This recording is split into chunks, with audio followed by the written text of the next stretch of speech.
doing so good. I was totally on the right track.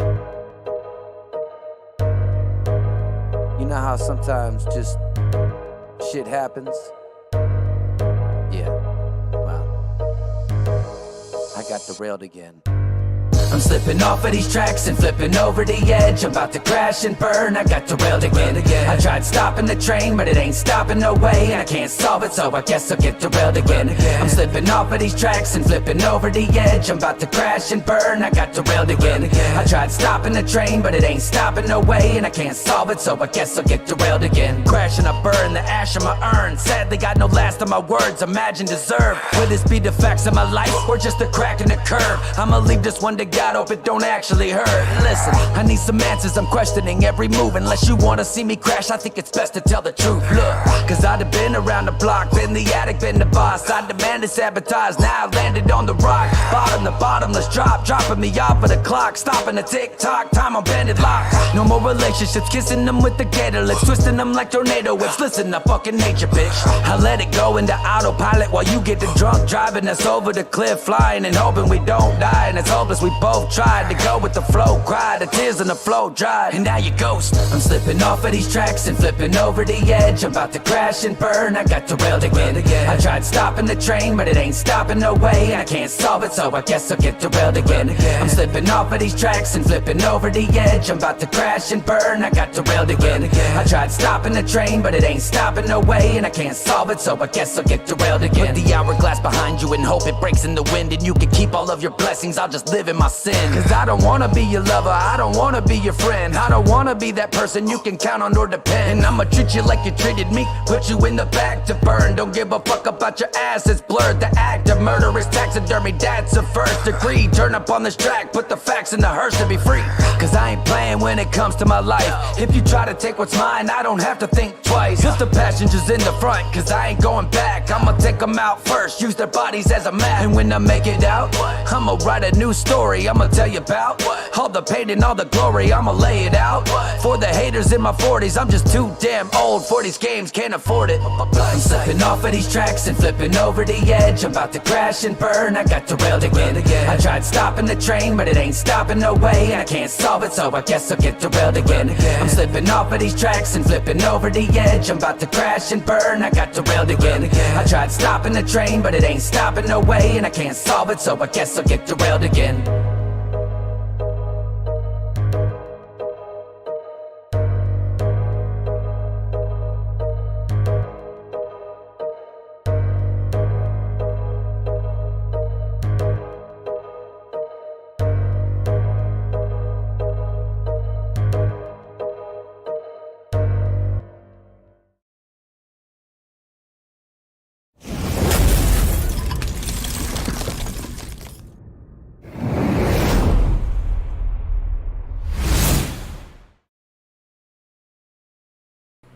And we are live.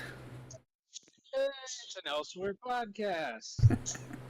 Hello.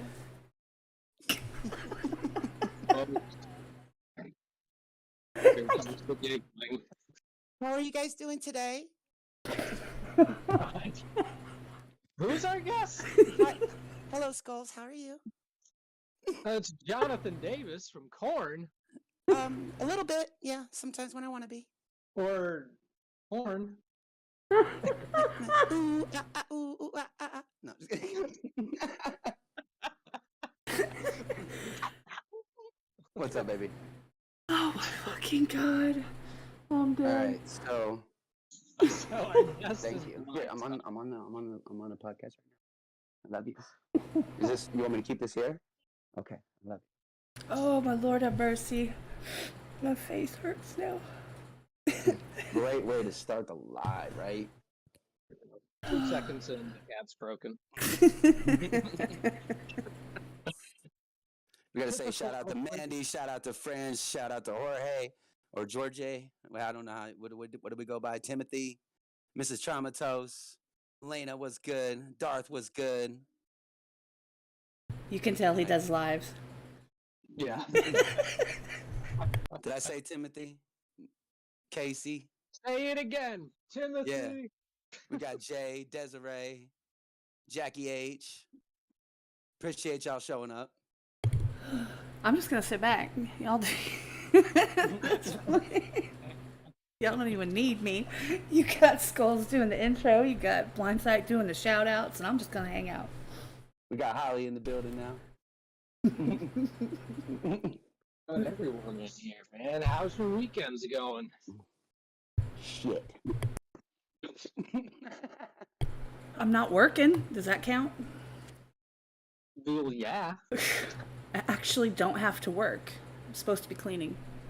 Oh, yeah. That's like really, like, that's like a unicorn for you, not working. Pretty much. Next weekend, I'll be working all weekend. 10 to 12-hour days, so that'll be fun. God damn, man. Mm-hmm. You need a vacation. I do. So Yeah. I also need to win the lottery. Yeah. No, people die when they win the lottery. I'm cool with that. Don't you know the conspiracy though? There's a big conspiracy behind that. Like a bunch of people who won the lottery like died. Is it because they like changed their lifestyle so much and then they did something stupid and Or died? a family member ends up murdering them or something. I was gonna say, or somebody kills them, tries to get the money. Yeah. It's like retiring. Yeah. You just die. More money, more problems. That is the realest shit ever. I wouldn't know. Hey, man, I mean, that dude in Lost didn't die when he won the lottery, so. Yeah. But he also ended up in purgatory, so. Oh, there we go. Blindsight, love your music, Jorge. Thank you, Jorge. In case anybody is not aware, we've obviously got Skulls here. He's been sick. He's been kind of down out for the count. He's back. See, And we've got she Blindsight. thinks I'm gorgeous. I'm pretty. I think I'm pretty. Mandy thinks you're gorgeous. I see that. Yeah, I'm pretty. Chop liver over here. Fran, you got to deal with when not being blue sometimes. It happens. I got my own mods, man. I've had them forever. I can't stand that either when I go somewhere and I try to do something in the chat and I'm like, damn it. I get mad I'm not a mod, only because there's like people being stupid and I want to delete their comments. I guess. Dude, I am a mod. I am not a mod. Let's just say that. Like, Yeah, I tried to do that in Nick's live the other day. dude, yeah, you really got to commit. So shout out to all the mods out there, man. Y'all hold that wrench, that heavy. That's like holding the heavy crown. Dude, they hold that heavy wrench. Like, Yeah, Mod Lives Matter, and that is merch, by the way. Feel free to pick up a t-shirt. It says Mod Lives Matter, designed by Sarah. Thank you. but She's a goddamn beast. Why does my mic keep triggering? It's annoying me. Hold on one second. It's probably your fan. I don't know what it is about you and your fan. Fran, I really appreciate that. I mean, if you don't like it, you don't have to listen. I'm just kidding. I love you, Fran. Well, it's 100 degrees in here, so my fan is kind of has to happen. No. That's not the thing. The thing is, and there is a thing. What happens is you test the level, and then once we go live, the level's no longer the same. So I have no idea how that happens. Because you're like, oh, can you hear the fan? And I'm like, not really. It's not that bad. And then we go live, and boom. Oh, yeah. Well, I probably crank it up just for that reason. No, I'm kidding. I really have no idea. You're just trying to get away with it. You're like just slowly bringing it closer. It's just as the podcast goes. I really do too. I knew it. I fucking knew it. I didn't this time, not yet, but I do. No. I mean, I don't blame you. I feel like I'm fucking got like tuberculosis right now in this muggy ass house. Well, We're saying Skull's mic is quiet. I'm turning y'all up. How about that? I'm probably loud. I'm always loud. Well, he's on his phone, Jay. So he's actually, for the first time, I think ever, is actually doing this from his phone. Doing this from my tablet. And I'm doing mine from my computer, so represent The all best of all different worlds. types Yeah. of technology. You're doing this from your fan. Live from inside a fan. Okay, let me see if I can. If it's still low, I'm gonna turn them up because I can. a little bit. Is it the overall volume of the entire stream that's low, or just? Because if it's that, you might want to turn up your settings, because I can't do that for you. I've got us peeking out in the red almost the whole time, so. I don't want to touch nothing. I'll fuck it up. That's what she said. Yeah, exactly. Just leave it alone if you don't know how to use it. Well, most people that are here right now, they know who Blindsight. They know who you are.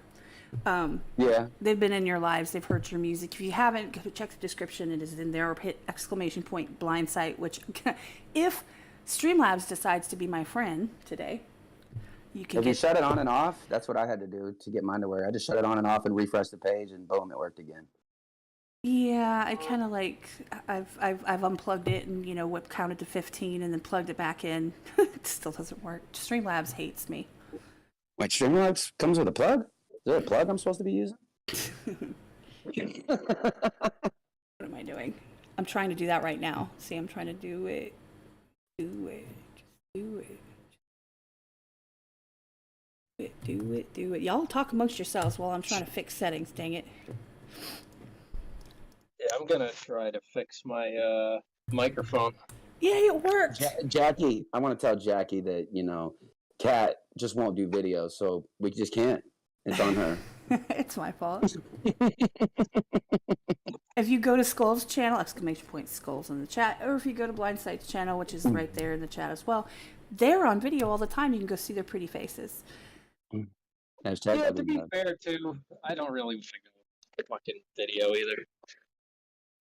I like the video. It took me a while to get comfortable in front of the video, but now I'm pretty just like, yeah, it's not even there anymore. Yeah. I don't know. I think it's just like, I don't always want to be in front of the camera. It's like, I don't know, a balance thing for me. Yeah. Let's see if I can do this. You're starting to get questions already in the chat. Shout out to Mad Prestonian, your long ass name, bro. And your 18,000 IG lives, because every time I get on Instagram, there's your live. 3 a.m. Blindsight is the most respected. No, I'm not. Jay, where did you get this? This is not fact. Fake news. Yeah. Fake news. It's all fake. Big Kahuna says, Blindsight, what's your top 5 inspirations? Any genre. Ooh. Any genre, okay. Like Because opera. I actually liked rock first. I was listening to Rush and Metallica and Ozzy and Pantera. But when I got into hip hop, I immediately was drawn to Tupac and Dr. Dre and Snoop and Easy, Too Short. Classic. Yeah, and then I kind of went back into like when Linkin Park came around. I was like heavy into that type of sound that was going around everywhere. God, I'd have to put like I Linkin Park, Tupac, Eminem. I'm very classic when it comes to Tupac and Eminem. They're just there. A lot of people don't like to be like, man, everybody says that. Fuck it. Yeah, Tupac and Eminem. Sometimes there's a reason why everyone says it. Maybe they're that good. I mean, and when I watched basketball, who did I idolize? Michael Jordan. It's Exactly. just, yeah, I had all of his like VHS be like Michael Jordan's playground. I had the jerseys. I had every single one of his jerseys, college jersey. But yeah, if I just said like he said top 5 though, so Linkin Park, Tupac, Eminem, there's 3. I want to put Tech 9 in there too, just because his independent grind from the start, like he was rapping in parks when he started, and then DMX. That's a good list. Where did you go, Skulls? You're like down the street and around the corner. I'm sorry. Exactly, Mandy. Everybody says it for a reason. I'm about to do this. Let's see if I can make this. I wanted Disturbed to be in there though, but like Disturbed's really only got like one main album that I'll listen to, so I really can't even say them anymore. See, I like albums. I'm a song person more than an album person. Yeah. And Sorry, just Jen's Yeah, calling me. Metallica. Hold on, let me tell her I'm live. Metallica's in there, Mandy. I mean, top 10. Abby, what you doing? What you doing, baby? All right, don't be creeping around the house though while Daddy's on the podcast. Okay.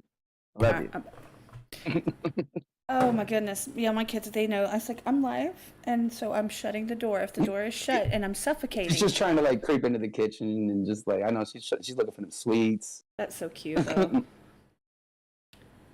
You know what? He's right. DMX, I completely can hear. I can see that as one of your top ones. That makes sense to me. That's the one artist that I've done the most remixes of is DMX. I love DMX. I met DMX. At work, at my work. There was a girl there that was actually like, she was brand new. I actually hired her. But she was bragging the very first day that DMX was her boyfriend. And we were all like, bullshit, bull fucking shit. DMX ain't your boyfriend. And she came in the very next day. DMX brought her to work in his pink Cadillac. And DMX actually came into the office and like shook hands with everybody. This is before I even rapped. I wasn't even rapping yet. But yeah, he came in and shook everybody's hands and like signed some shit and kind of hung out for like a good hour. And as soon as he left, like we're all just like in the back of the work, just calling him like moms and dads, brothers and stuff. I just fucking met DMX. Oh man, I was freaking out. I bet she was like, ha ha, I told you. Yeah, no, that was just, I mean, I was working at this hole in the wall selling Reader's Digest magazines and shit. And then this is the place where I meet DMX? Like, fuck. What's up, Edgar? He's in the chat.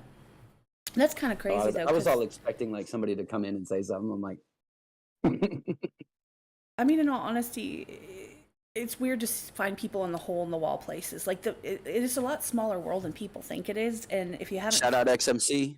Go ahead. Sorry. If you haven't figured that out yet, then you probably haven't been on the YouTube for too long. Because generally, we see each other all over the place, and you find out that people know people that you know. Constantly. That happens to me every single day. I think I meet somebody for the first time and they're like, oh, well, me and so-and-so. I'm like, oh, okay, cool, I got you. Pretty much every single person in this chat I know on some level. See, Desiree's getting my Streamlabs to work. Streamlab likes Desiree. You need to come in here and make Streamlabs work each and every single time. But no, I was curious. That was a good question about what bands kind of influence you, because it always makes a difference. And once you hear people's like top bands, you can always kind of relate some of your music and some of the, just the influences there. You can hear it if you think about it, really. Yeah, there's my Linkin Park remix.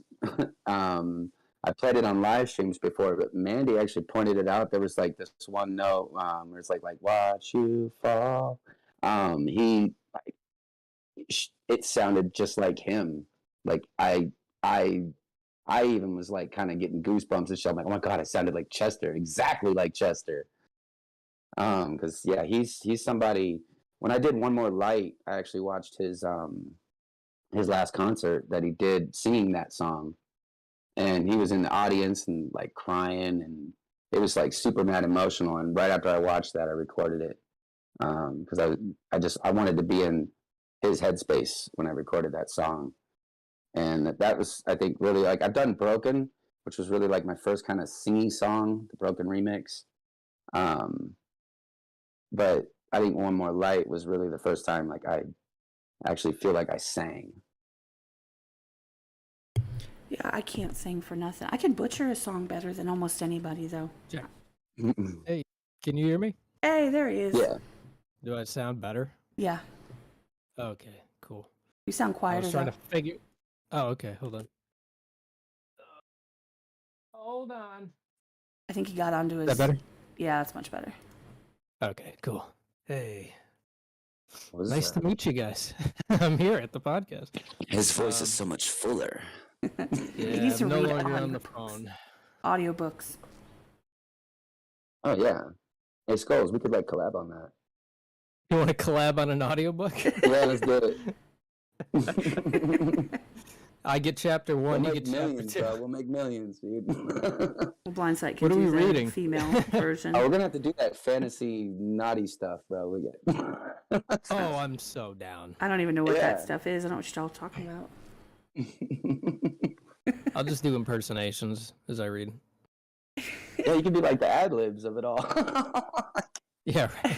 I bet you They all couldn't get look- through a whole page. If I gave you like a section of like 3 pages, I bet y'all couldn't get through it without cracking up or I can something. do it. I could do it. We're taking a do it. minute. Take it.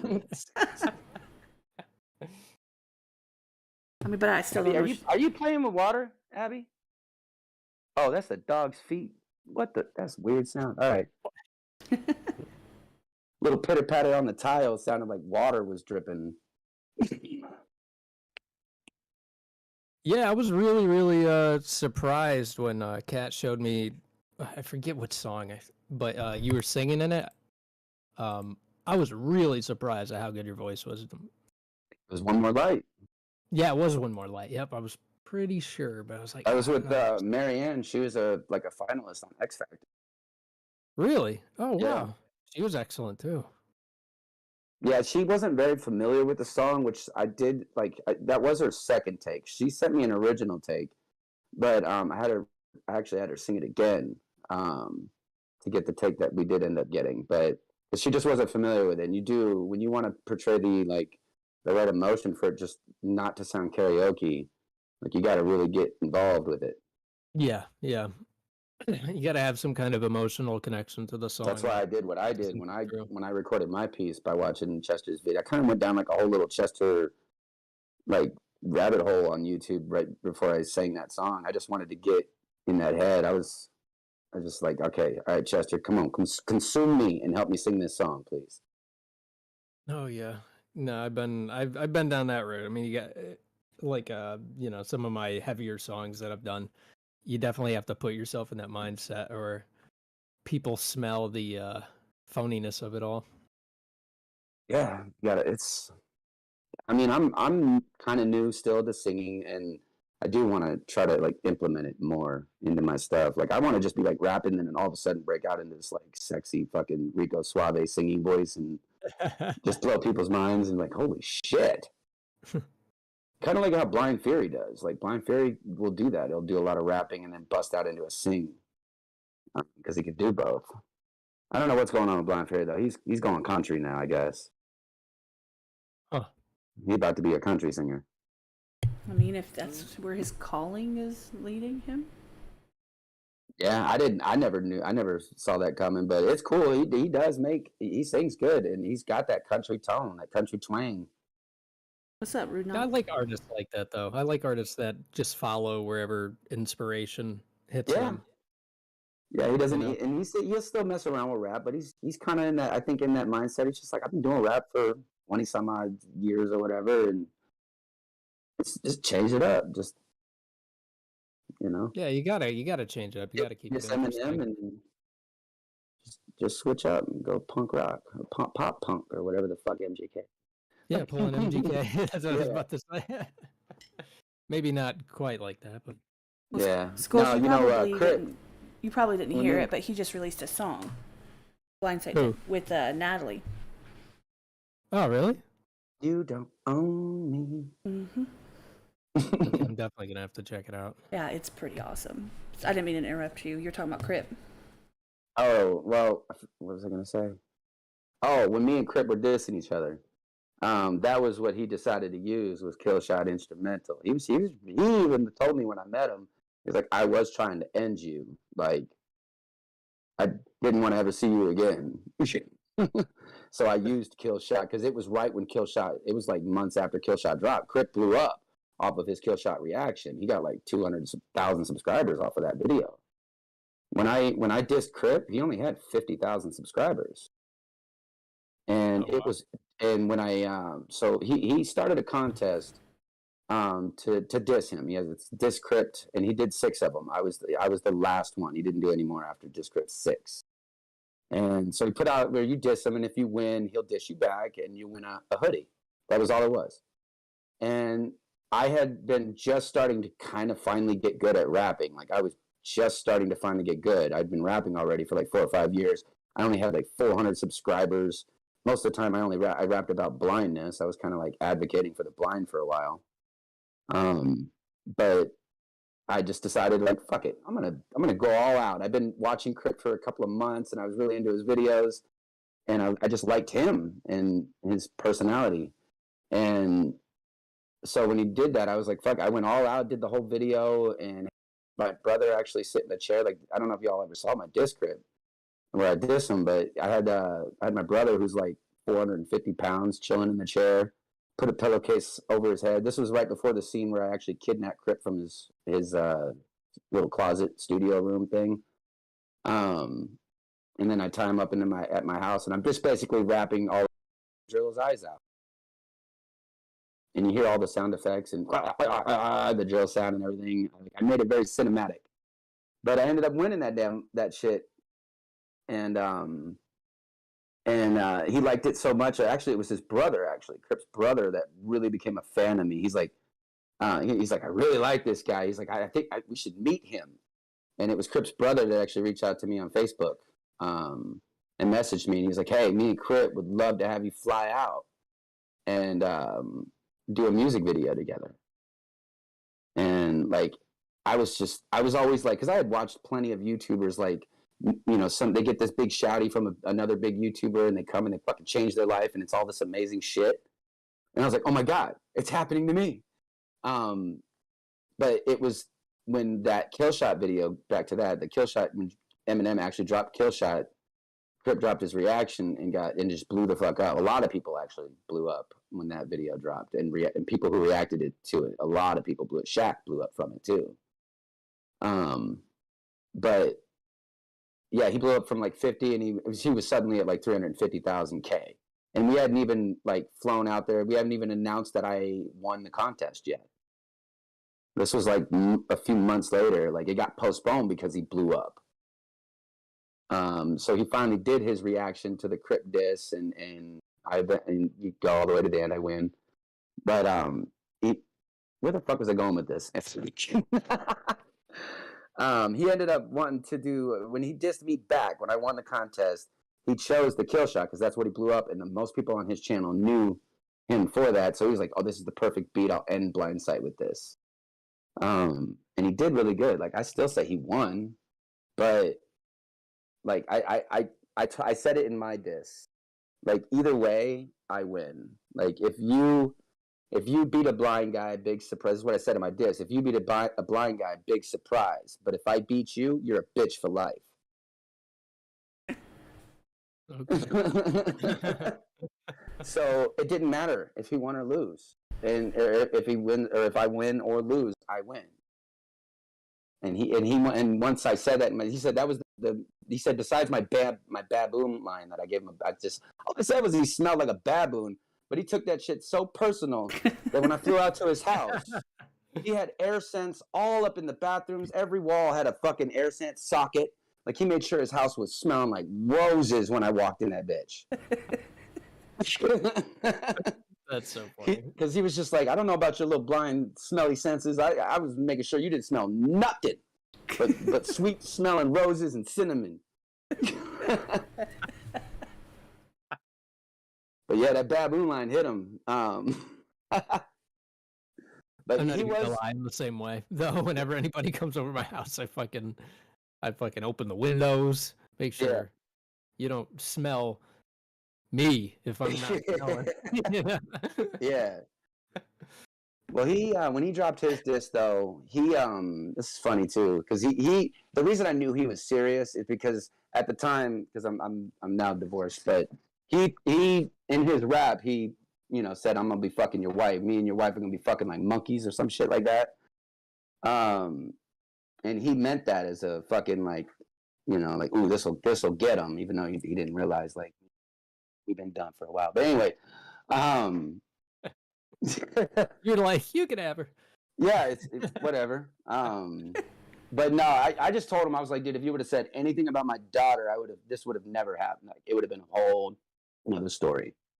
If you'd have mentioned my kid, and he's like, no, I was not gonna go there. But he said I went everywhere else though that I could on you. And then so what I do and what I did as a response is I recovered his diss on me, and I uploaded it to my channel, video and all. He didn't even make a video. His was just awesome. I made a video of me in the kill shot sights, rapping his entire fucking diss on me. That's pretty And savage. yeah, and he just at that point he was like, "Nothing affects you, does it, bro?" And I'm like, "Nah, you're not gonna get me. I enjoy this shit.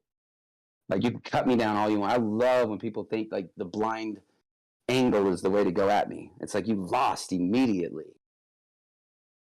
If that's your immediate, if you're gonna come at me, don't come at me with a blind angle. It's not gonna work.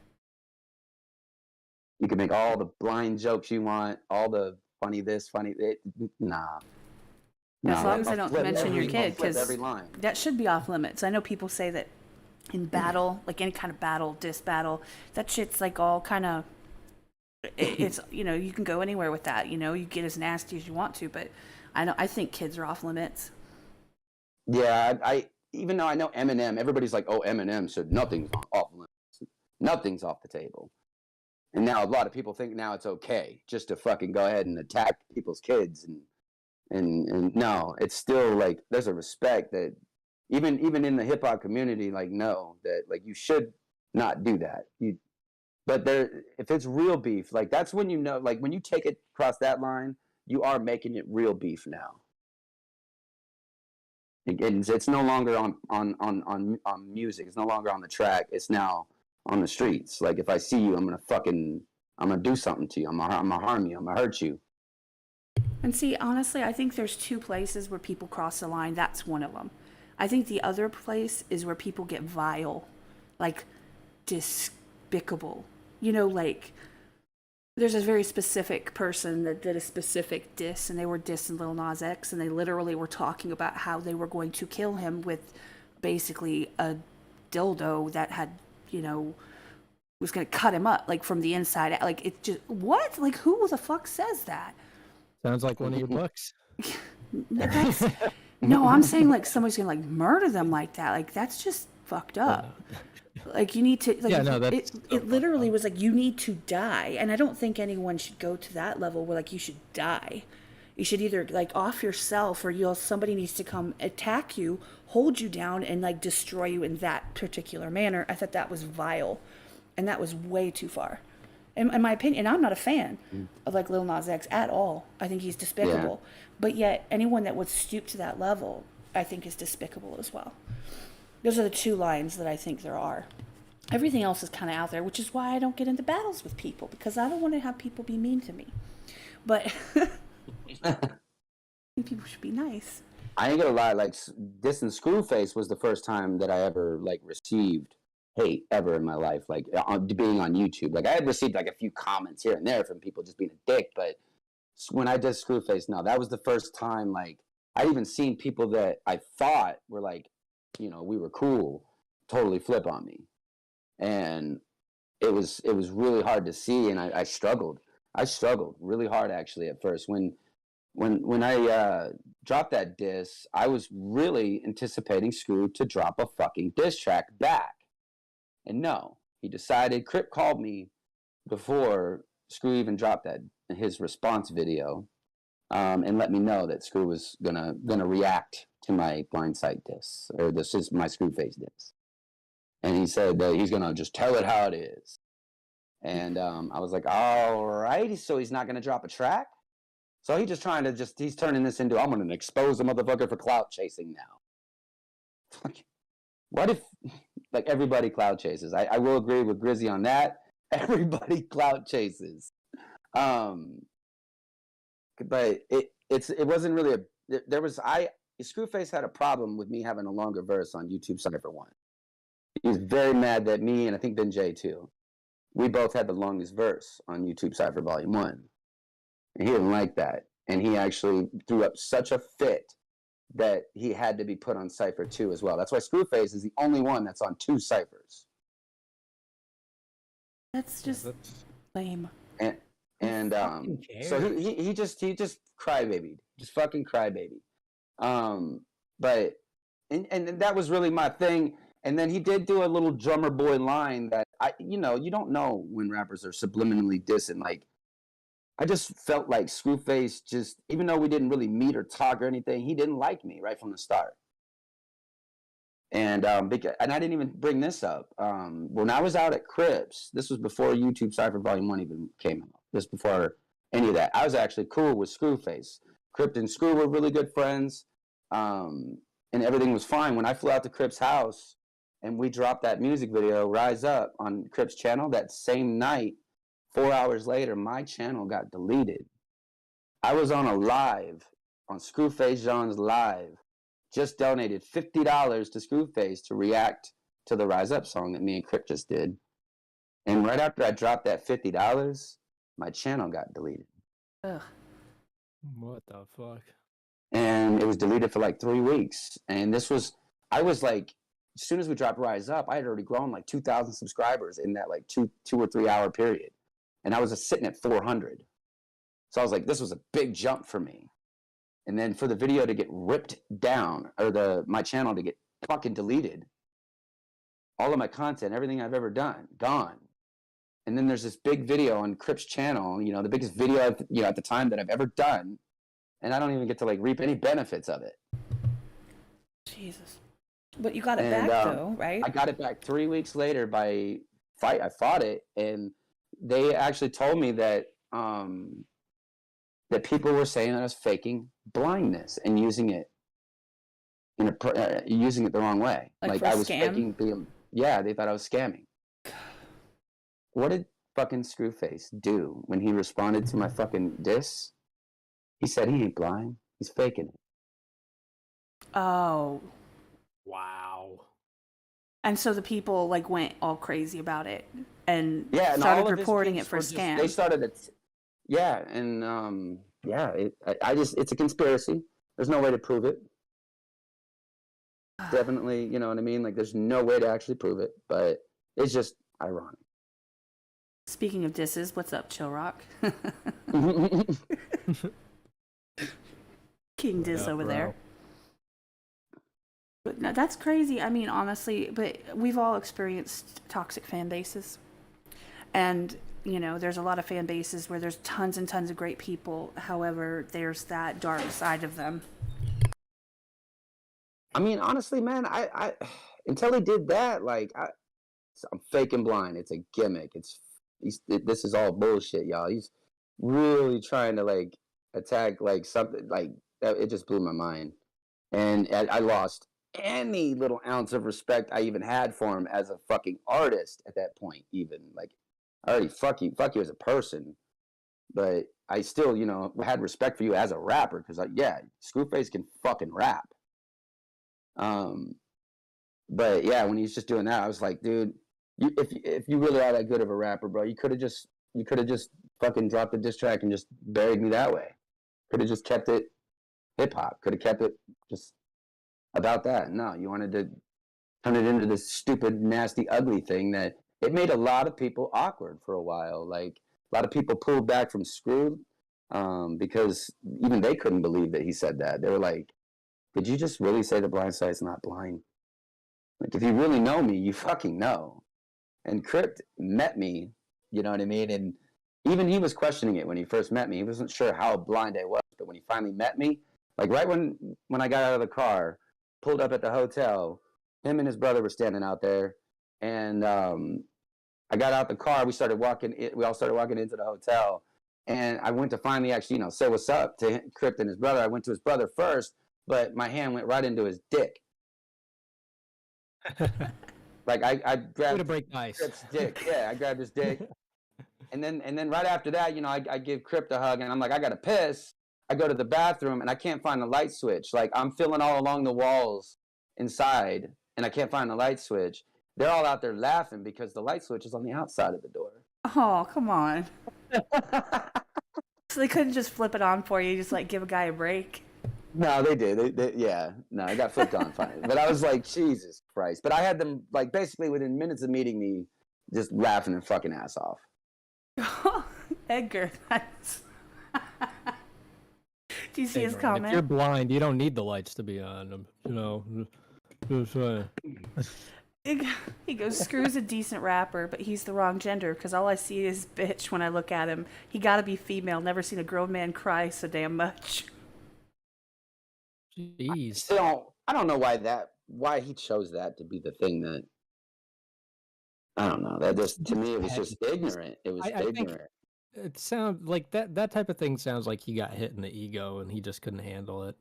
Yeah. Because there's no reason to like aim. No like cap. My that. diss was really good. My Screwface diss was really. I used the DMX beat. I Where the believe hood that. at? Pretty rap. Where the hood at? Where's Screw? Where's Screw? Where's Screw? Where's Screw at? Yeah, I usually don't get involved in any kind of disses and back and forth, and I just don't. It's just not my thing usually. I've dissed 2 people in my life. Crip, which was a contest. We became best friends because of it, so I'm grateful for that. And Screwface. That's it. I'm not into that diss shit either. Like, there's rappers I've met too that like are very diss fucking happy. They just diss everybody they're around. And I just immediately like get away from those fucking people. And I get that it's a part, it is an aspect of, hip hop in general. I get that. I get that a lot of people are into that and they like to have that kind of beef going back and forth. It kind of hypes them up, hype each other up. Their fan base go at each other. It can be, I get it. Like, I get it. For me though, I guess maybe some of the people, I don't even know the background enough to be able to have any kind of coherent thought about it.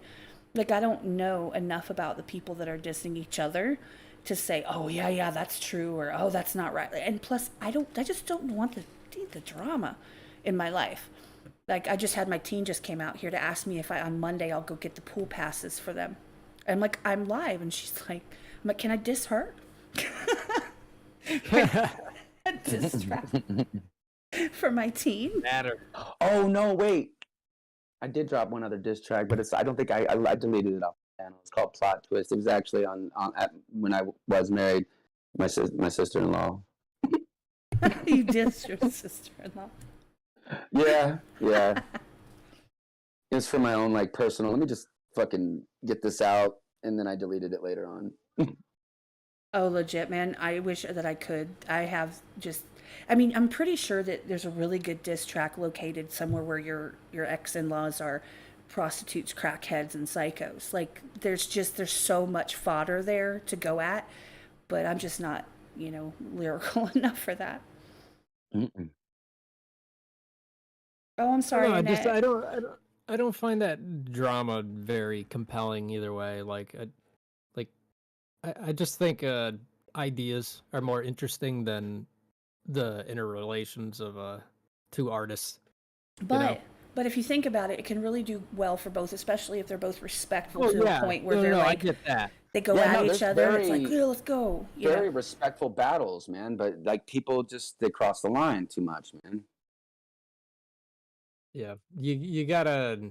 I feel like there's like if you guys are gonna like diss each other, you kind of have to have this means of communication between the 2 of you, and to understand what's off limits, what's fair game, and then I actually thought about doing a tournament where it's just about the music, and we all like who can make the best fucking song, not a flex track, not a fucking just get on and talk some shit, or no, like a real song with substance.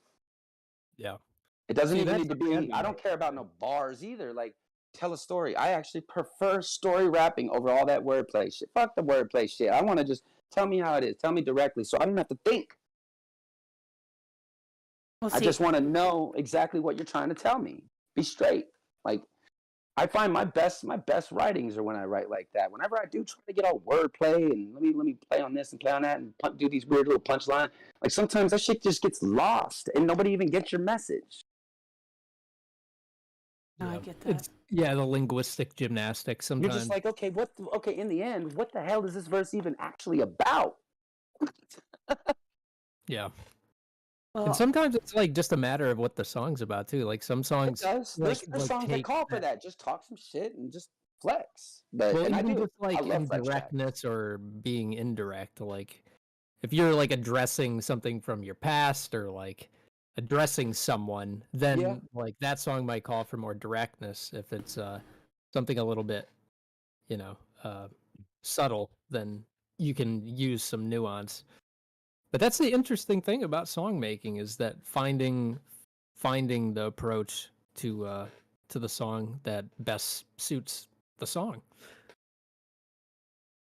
Oh, Mrs. Trauma, I think thank I've ever you. smoked a cigarette during the live, like on the live. I'm gonna have a cigarette right now. Something mobile. Yeah, because yours is inside. Now you know why now it's 103 in here. It's ridiculous. Because somebody opened the door. And like my little bubble where it was kind of going down slowly in the temperature just jumped back up. But thank you, Mrs. Trauma. I see that. Appreciate you. Appreciate you guys back. 100%.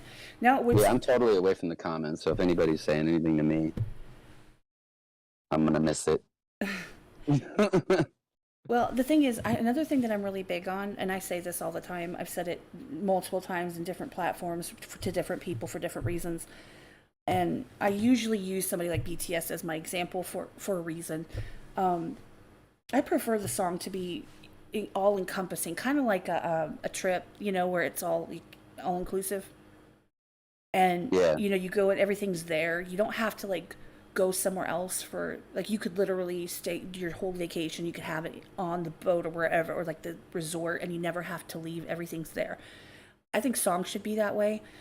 I should be able to walk away from a song. There might be background or reasoning behind why the song was written and all of that extra stuff, but I shouldn't have to go find it in order to even understand what the song's about in general.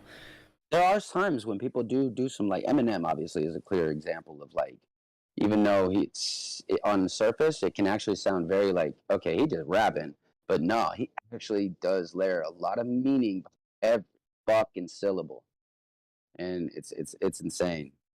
I just There's don't certain need. I rappers don't that want could do it, cliff but notes. Like I don't want to have to go like have cliff notes as to what they were eating that lot of- morning before they a lot of decided to do rappers- this.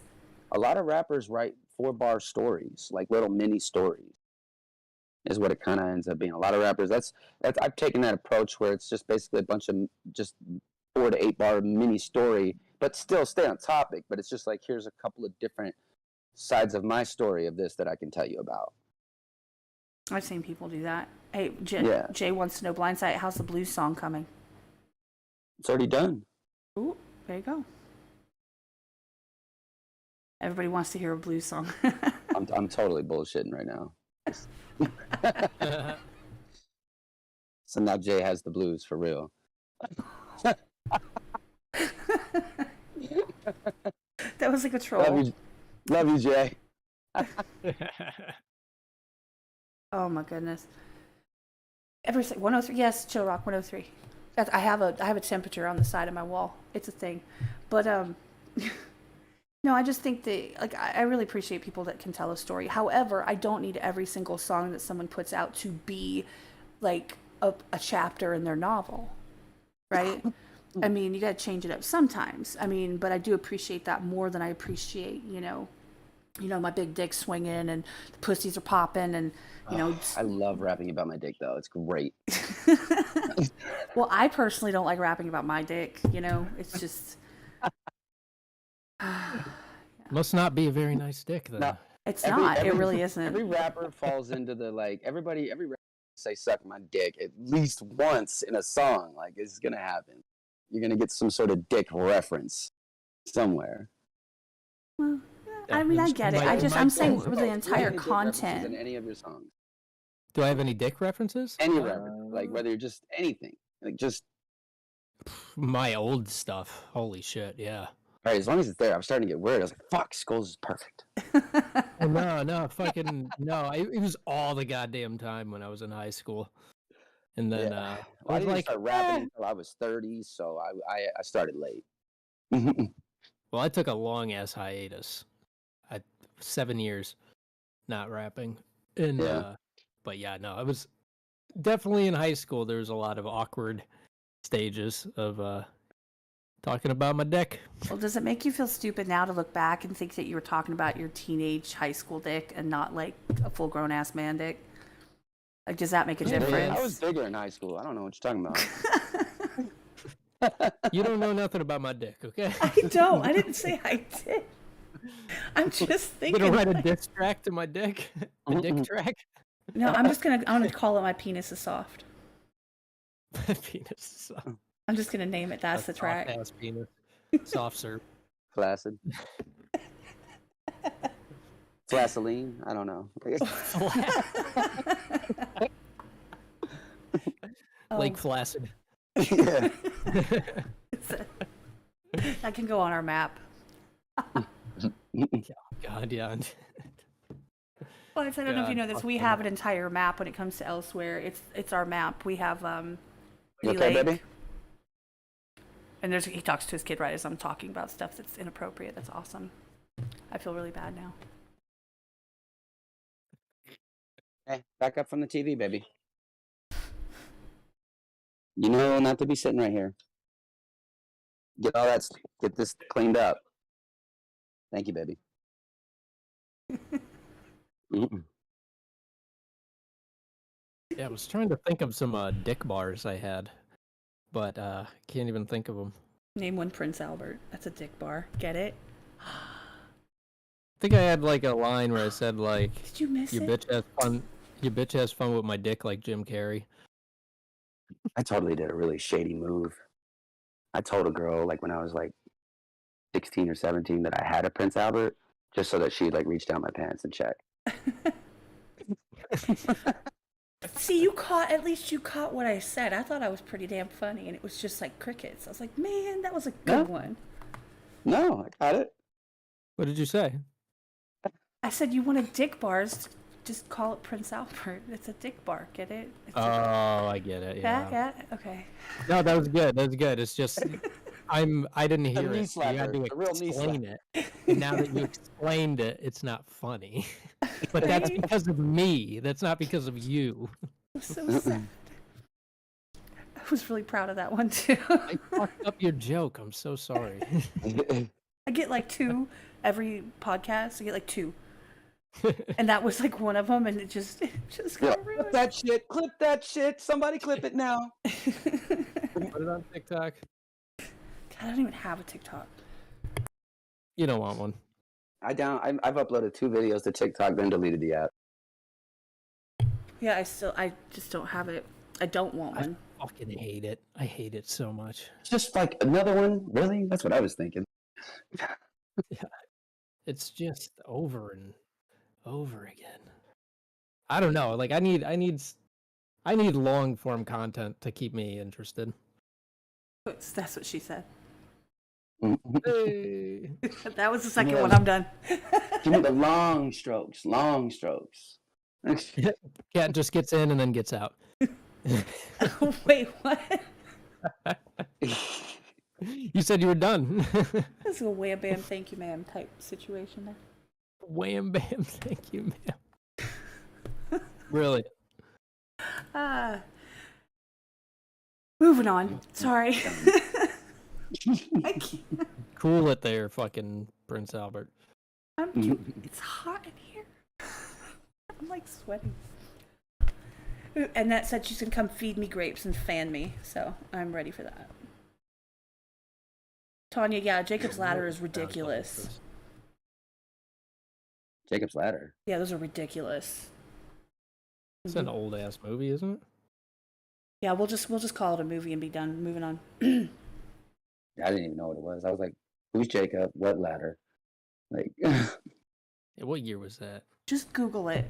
If anybody wants to know what that is, just Google it. Ladder. I'm so bad with movies. It's I not a was movie. a huge buff. It's not. Is it a song? Is it a? It's a piercing. Oh my god! I see it. Nah, it's a movie. I thought it was a movie. Sure. Yeah, it is. I mean, it could be. It would take a minute to get up that thing. It's probably in the adult section, right? Jacob's Ladder. Who? Yeah, look it up, Skulls.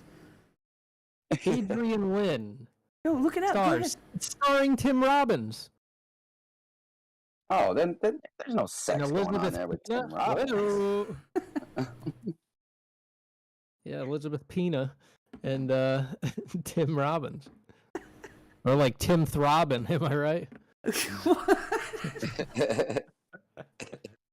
That landed. Hey. Oh my god. I was right though. From it was a 1990s film. Yeah, we're gonna go with that. With the eggplants in the comment that she made, I'm sure that's exactly what she was talking about. Yeah.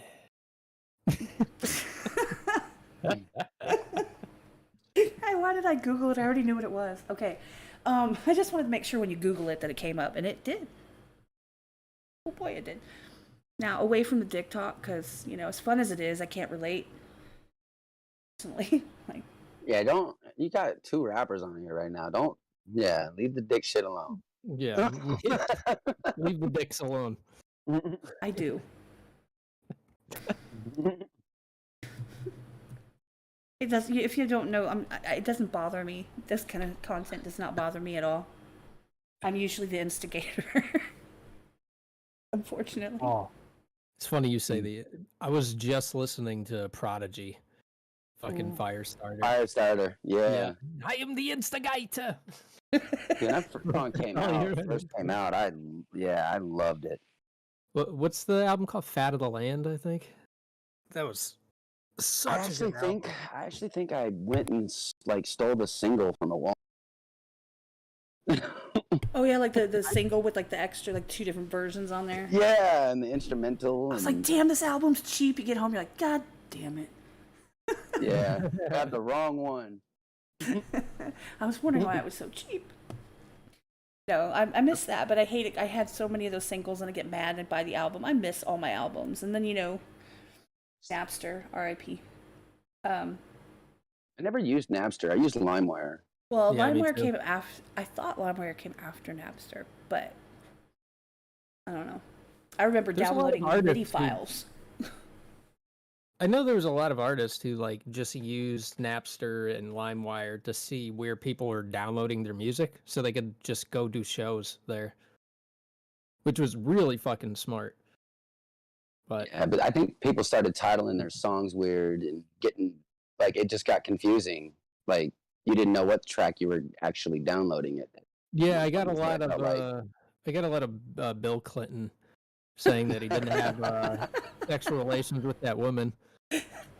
The fucking Bill Clinton and the dick bars. Yeah. Cigars. Open up the file, you're a blue screen of death. Oh shit. Then Hillary Clinton probably threatened someone, and then that went away. Well, I never thought about it. She probably suicided all of my computers. Yeah. Oh man. But Frostwire, there was one called Frostwire, wasn't there? God. Yeah, I used Frostwire too. I have no idea what the difference was. And then, of course, Winamp versus those different programs you could use to listen, and people were they had all the skins you could use on them and stuff, and it was before Minecraft. Yeah, now there's YouTube Music. I don't use the music side of YouTube. And honestly, I've only been watching videos in general. I mean, I think there was one playlist I watched in 2015, maybe. But other than that, and I watch once every 6 months to a year for 20 minutes. And I didn't even get into YouTube in any capacity whatsoever until just over a year ago. Wasn't even near it. Didn't even click on anything. Never liked a video ever. Didn't follow anyone. Once YouTube grabs you, man, it will. It can get obsessive. Mm-hmm. Which I've actually started lately backing off of that, because I get into modes where I do these roller coasters. I get up and I'm in all the lives and I'm dropping into everybody's content, and then I basically break myself and I burn out, and then I just disappear for a little bit. And that's kind of the way I move. And then I just disappear, and everybody's like, "What the fuck is wrong?" It's I'm human. Damn it, I'm human. I'm going through shit. I don't want to talk. I don't want to post. Nothing. Well, see, I don't watch making anything new. I don't watch reaction videos very much at all anymore. I just don't, because I burnt myself out on so many of them, watching 70 reactions to every new video that came out. That kind of stuff. Where'd you get this wire? What is this? Go put that back where it goes. Plug it in, Thank you. plug it in. Yeah. Plus, sometimes you just want to listen to music. You know, like I don't Yeah. know. Me, sometimes I just want to listen to music. I don't want to I react. haven't even been doing reactions. I just do my lives now, and even those are kind of more just like listening. He's like, I'll give some feedback, but it's like I just want to enjoy it too. Damn it! Like, Yeah, I know. And like sometimes I notice too, like what's up, baby? there'll be like some All right, reactions I can you do. wait? Just wait a little bit longer, baby. A little bit longer. Just not too much. Not too much. I'm waiting for Skulls to go. Okay. Not too much. Not too much. Here, I love you, baby. Yeah, but sometimes there'll be like songs where it's like just like in terms of a reaction video, there's not a lot to react about with the song. You like it and shit, Especially but when then you've it's listened to like 4 or 5 of their songs already. You're kind of just saying the same shit anyways at that point. You're just, it's nothing Yeah. new you can really add. Now you're just trying to come up with shit. Now it's going to come off fake. yeah, You're and then trying it's to like, come up with shit now. You're like, yeah, and then it feels like a disservice to who you're listening to too. because you're and like, if I was just listening to this on my own, I would have never cared about all this or that. I was just trying to find something to talk. Yeah, exactly. Yeah. And sometimes like there's songs that like in terms of for a reaction video, it's not that interesting. Enjoy it a lot. And Man, it's super but it special. sort of makes but then Just it wanted to sort of throw that makes out a there. bad video. She just made a little comment right now, like first channel. A lot of firsts for Mandy. Yeah, well, I mean, the first reactor I ever jumped in with, or not with, but the first reactor I found that I subscribed to was Cliff Beats. He was on the podcast. It was about a month ago now, and it was just it was so cool to get him on because at the time he was real new, and just to get to tell him like, dude. And I told him this before the podcast. I was like, and I just kind of mentioned it in the past because we've talked before, but just say, look, because of what you did, I actually went I went down like the rabbit hole of all his reactions, and then I went, and that's when I found Knox Hill was the second one. Just like you're the reason I kept watching. If you hadn't found someone that was actually made sense, and then I was like, oh, this is kind of cool. Okay, I would have done what I always did and moved on, right? And so people don't understand the impact that they have when it comes to being someone that is engaging and charismatic, especially like on lives and things of that nature. Because, for example, her saying that, there's a reason she stopped and she stayed. So if for some reason, let's just say that you had just been like sitting there picking your nose and eating it on camera, and she decided to go somewhere and find something else to do, she could have potentially changed her trajectory and her journey on this, being on YouTube or being, interacting with your channel and, being close to you. That could have gone a whole different way. So you just never realize those little things. Every single person that's here right now, one of us that's here has impacted them in some way. That's why they're in the chat. And it kind of is mind-boggling sometimes when you think about it, because the people that show up for you, the people that drop in your comments every time, the ones that swing through to say hi, the people that really resonate with you, you've actually made a difference. It matters. Even if it's for 5 seconds, the fact that they're going to go out of their way when there's billion people in the world that they didn't go talk to at that moment. Anything else in the world, that's why people say it, I hear it all the time on all these different channels, anything you could have been doing, you're here. It matters. I make it a big point to try to interact with my fans as much as possible. Like, I know that because there was a period of time where I didn't really react. Like, you'd only really hear from me like maybe through a comment. But when I started going live, that's when it all really started to change, and like I was actually getting to know people more and actually creating more of a relationship. There is a fine line when you're an artist and interacting with your fans.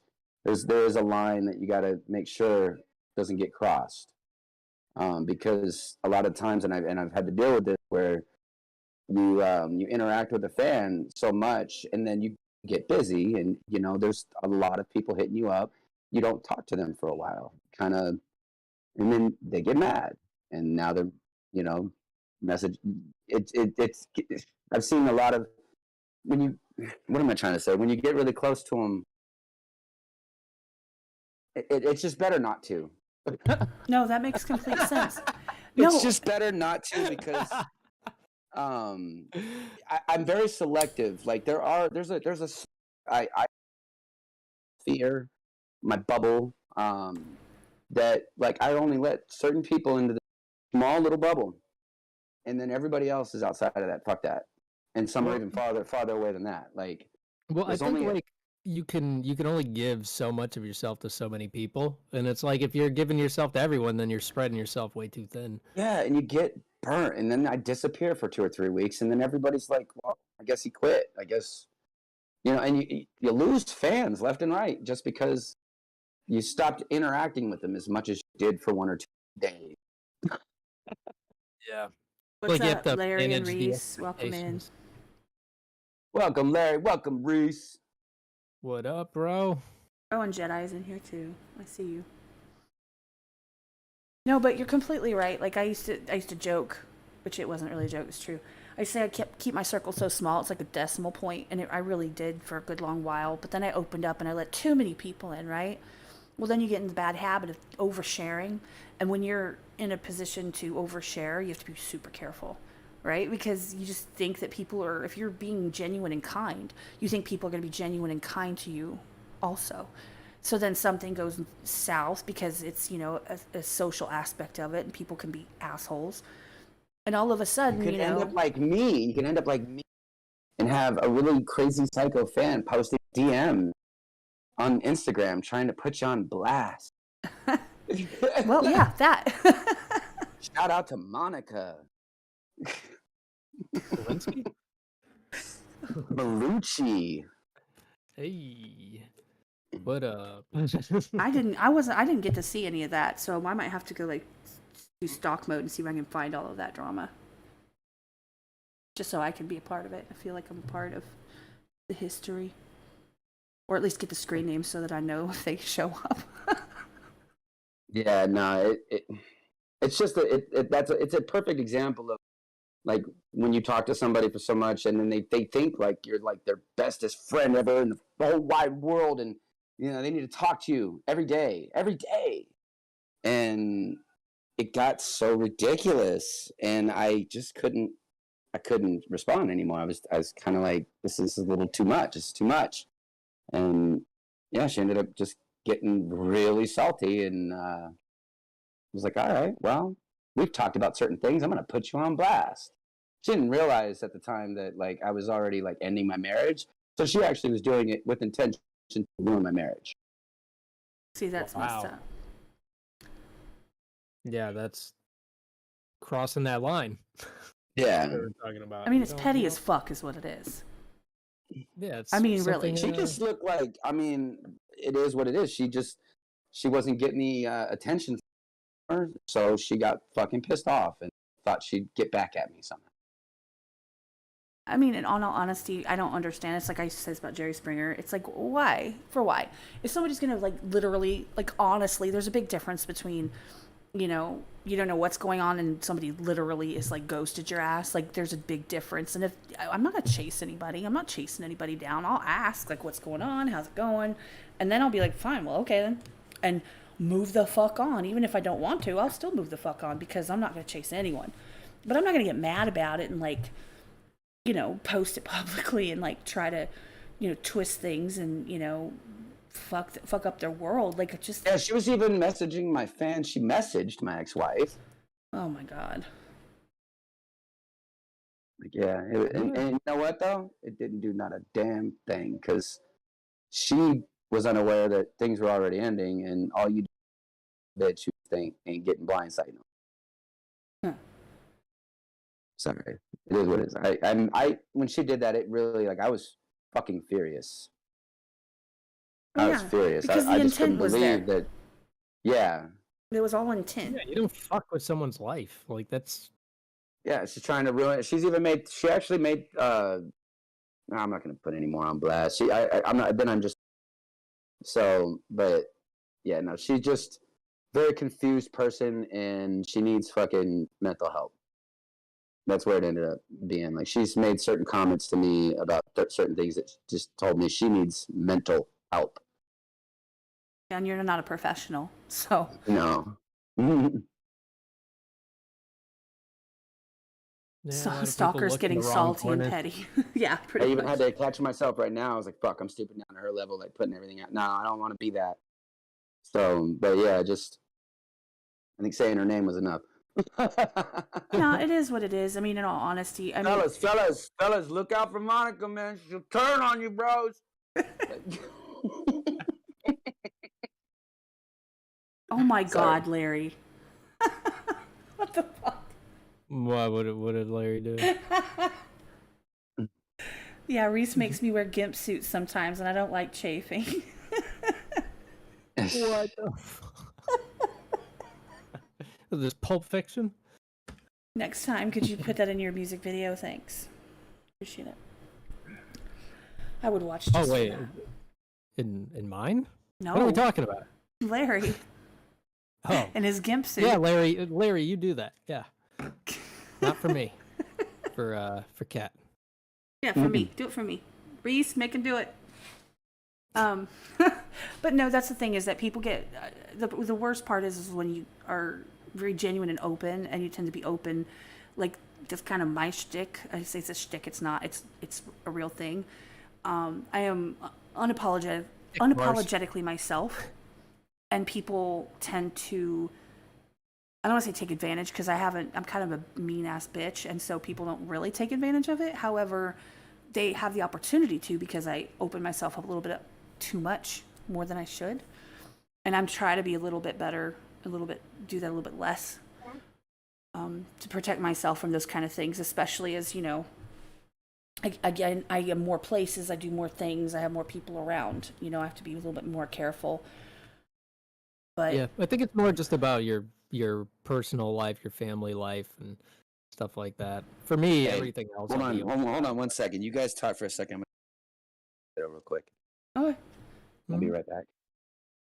But yeah, for me, it's like I would rather like just like stuff about my family, and shit like that. I try to kind of keep out of the spotlight, but anything about me, I'm usually pretty open about. Well, I mean, of course, my I kids are probably all should up be in less open. my lives. Like you heard the door open earlier and had to hurry up and mute in the middle of a sentence. Yeah, I love that. How long was she not paying attention to you? And then the second you go live, Yeah. To ask me something about Monday. Like, so everybody knows that, my son just graduated. Everybody knows that, like, I have a teenager who drives me insane. I love her to pieces, though. And that I have Bailey, who is, like, my redheaded, doll. She's a baby doll. Everybody kind of knows in general, but I talk about my past relationship.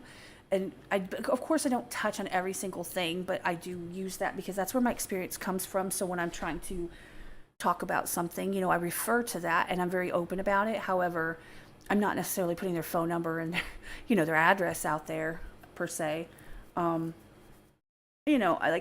need to be better with that and like keep a little bit more to myself, but I don't feel, to me, I'm not in a relationship, so I don't have that to be concerned about. How some people get mad when I know people that are radio DJs and they're in the talk shows and stuff, and their family are just like, why did you say that? They get upset. I don't have that to worry about. My kids, they're my kids. They can just get over it. No, seriously, like everybody's like, because I'm sure that people have been like, oh, did she just say that? I'm like, I live with these poor children. Do you think they haven't heard 90% of this already? Like, because this is who I am. However, when it comes to like my mother, she's been in the chat, but I don't like discuss her business because it's not my place to do that. I have siblings. I don't discuss them. They're just not a part of my life. Stuff like that. I keep a little bit closer, but shit. it's all about just finding your own balance and what you're comfortable with, what other people are comfortable with. Like, I remember when we first started this, I was a little like weird about like making like jokes about like about women or complimenting on girls I think might be attractive or something like that, but I realized like I'm the type of person who pursues the humor. Like if I see an opportunity to be funny, I chase after the humor. It's not anything about me trying to be disrespectful to my wife or anything like that. It's just that's who I am. I just pursue the joke, and my wife knows that, and it's like, so I should be comfortable with that as long as she's comfortable with that. Right. It's just finding the balance. No, exactly, and that's the cool part. And like I said, I'm not in a relationship. I don't have to worry about that. Yeah, exactly. You can say whatever the fuck you want. I can. If someone doesn't like it, they can blow you. Or not, depending on my mood. You know, Like dick bars. But no, it's interesting because one of the things we've been trying to do is we branched out a little bit. We have lots of content creators that come on here, people that cross over between being an artist and being a content creator. We've started to have some more of those on the channel, and people that are doing their thing and really just kind of, I don't know, people that I like to have people on that I like. I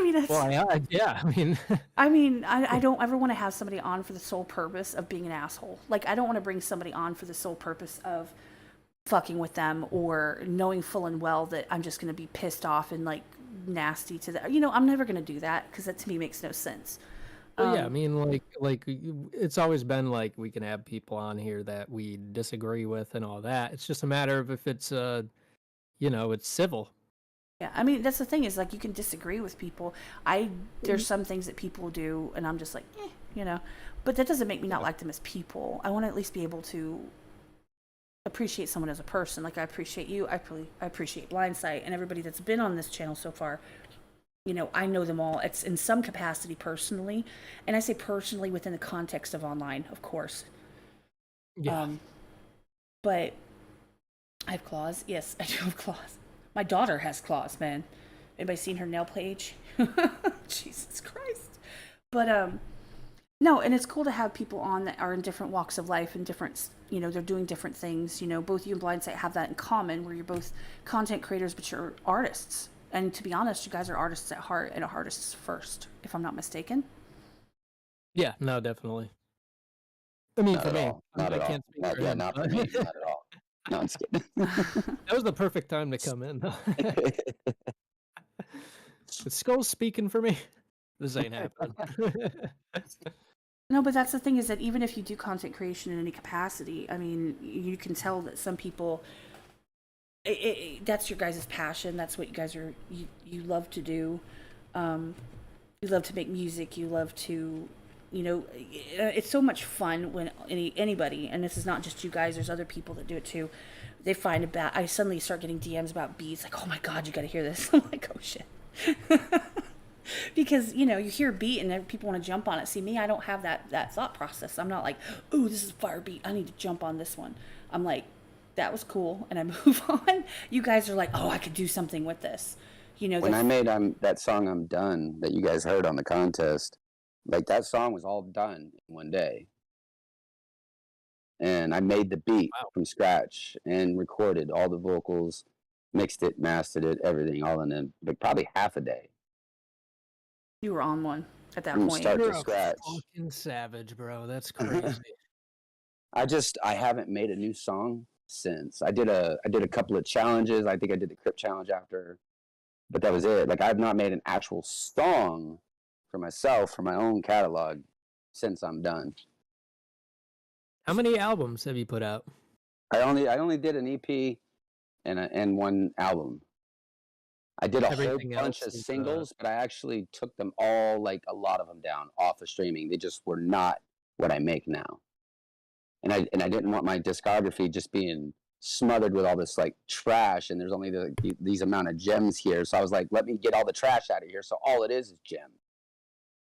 Yeah. So I did. I made my discography took a big hit, and I took off like 30 or 40 songs. Yeah, but it would drown inside of all the other stuff. Exactly. And then you could still find them on my YouTube. They're still all there on my YouTube channel. Like, so if anybody's diehard, you can get it that way, but it's not on streaming anymore. That makes sense, because in all honesty, I mean, everybody has pretty short attention spans. Everybody's on to the next best thing, you know, so they get a clip and they get a. You got to get Fucking them in Tom, he's fucking it up for all of us. All of us. He's taking all of the underground rap stuff. It's pretty crazy how fast he puts out shit. Yeah. He don't probably had a massive amount of songs just stacked and ready to go. Like a lot of rappers that do that. Well, I used to drop 4 songs a week for like an entire year. I did that. 4 songs every week. And I wrote them all like same day, boom, done. All right, boom, upload. Second moment it's done. And I did that like for an entire year. And that's where a lot of my shit songs came from. That's so crazy to me. Like I feel like I'm sort of like I'm not comparing myself in the terms of quality, but fucking I feel like have like a kind of similar process to like Kendrick Lamar, where it's like I only want to write when I'm inspired by something. Yeah. No, I've been Otherwise, on like, that a little bit. I just Yeah. started writing yesterday, the day before, like for the first time in a while. Because in high school, I was like, I have like probably I think 120 songs from when I was rapping in high school, and in so many of them, I didn't say anything at all. You know what I mean? And it's like I don't want my discography to be like that. I want You don't want each people to song stumble. have Like they some sort of find one purpose. song of yours, they fucking they're like, you know what? I'm gonna go check out some, and then they come on across one of your shitty, and they're like, oh, nah, I'm good. yeah, And it they was a don't even one-off. bother. They think it's a one-off. Yeah. Yeah. Because they see 30 shitty songs, and then they heard that one, and they jump through, and if they don't hit the right ones, you know, then all of a sudden they're like, and they move on. Everybody's looking for the next best thing. They want quick. So, you got to have the stuff that they can click on.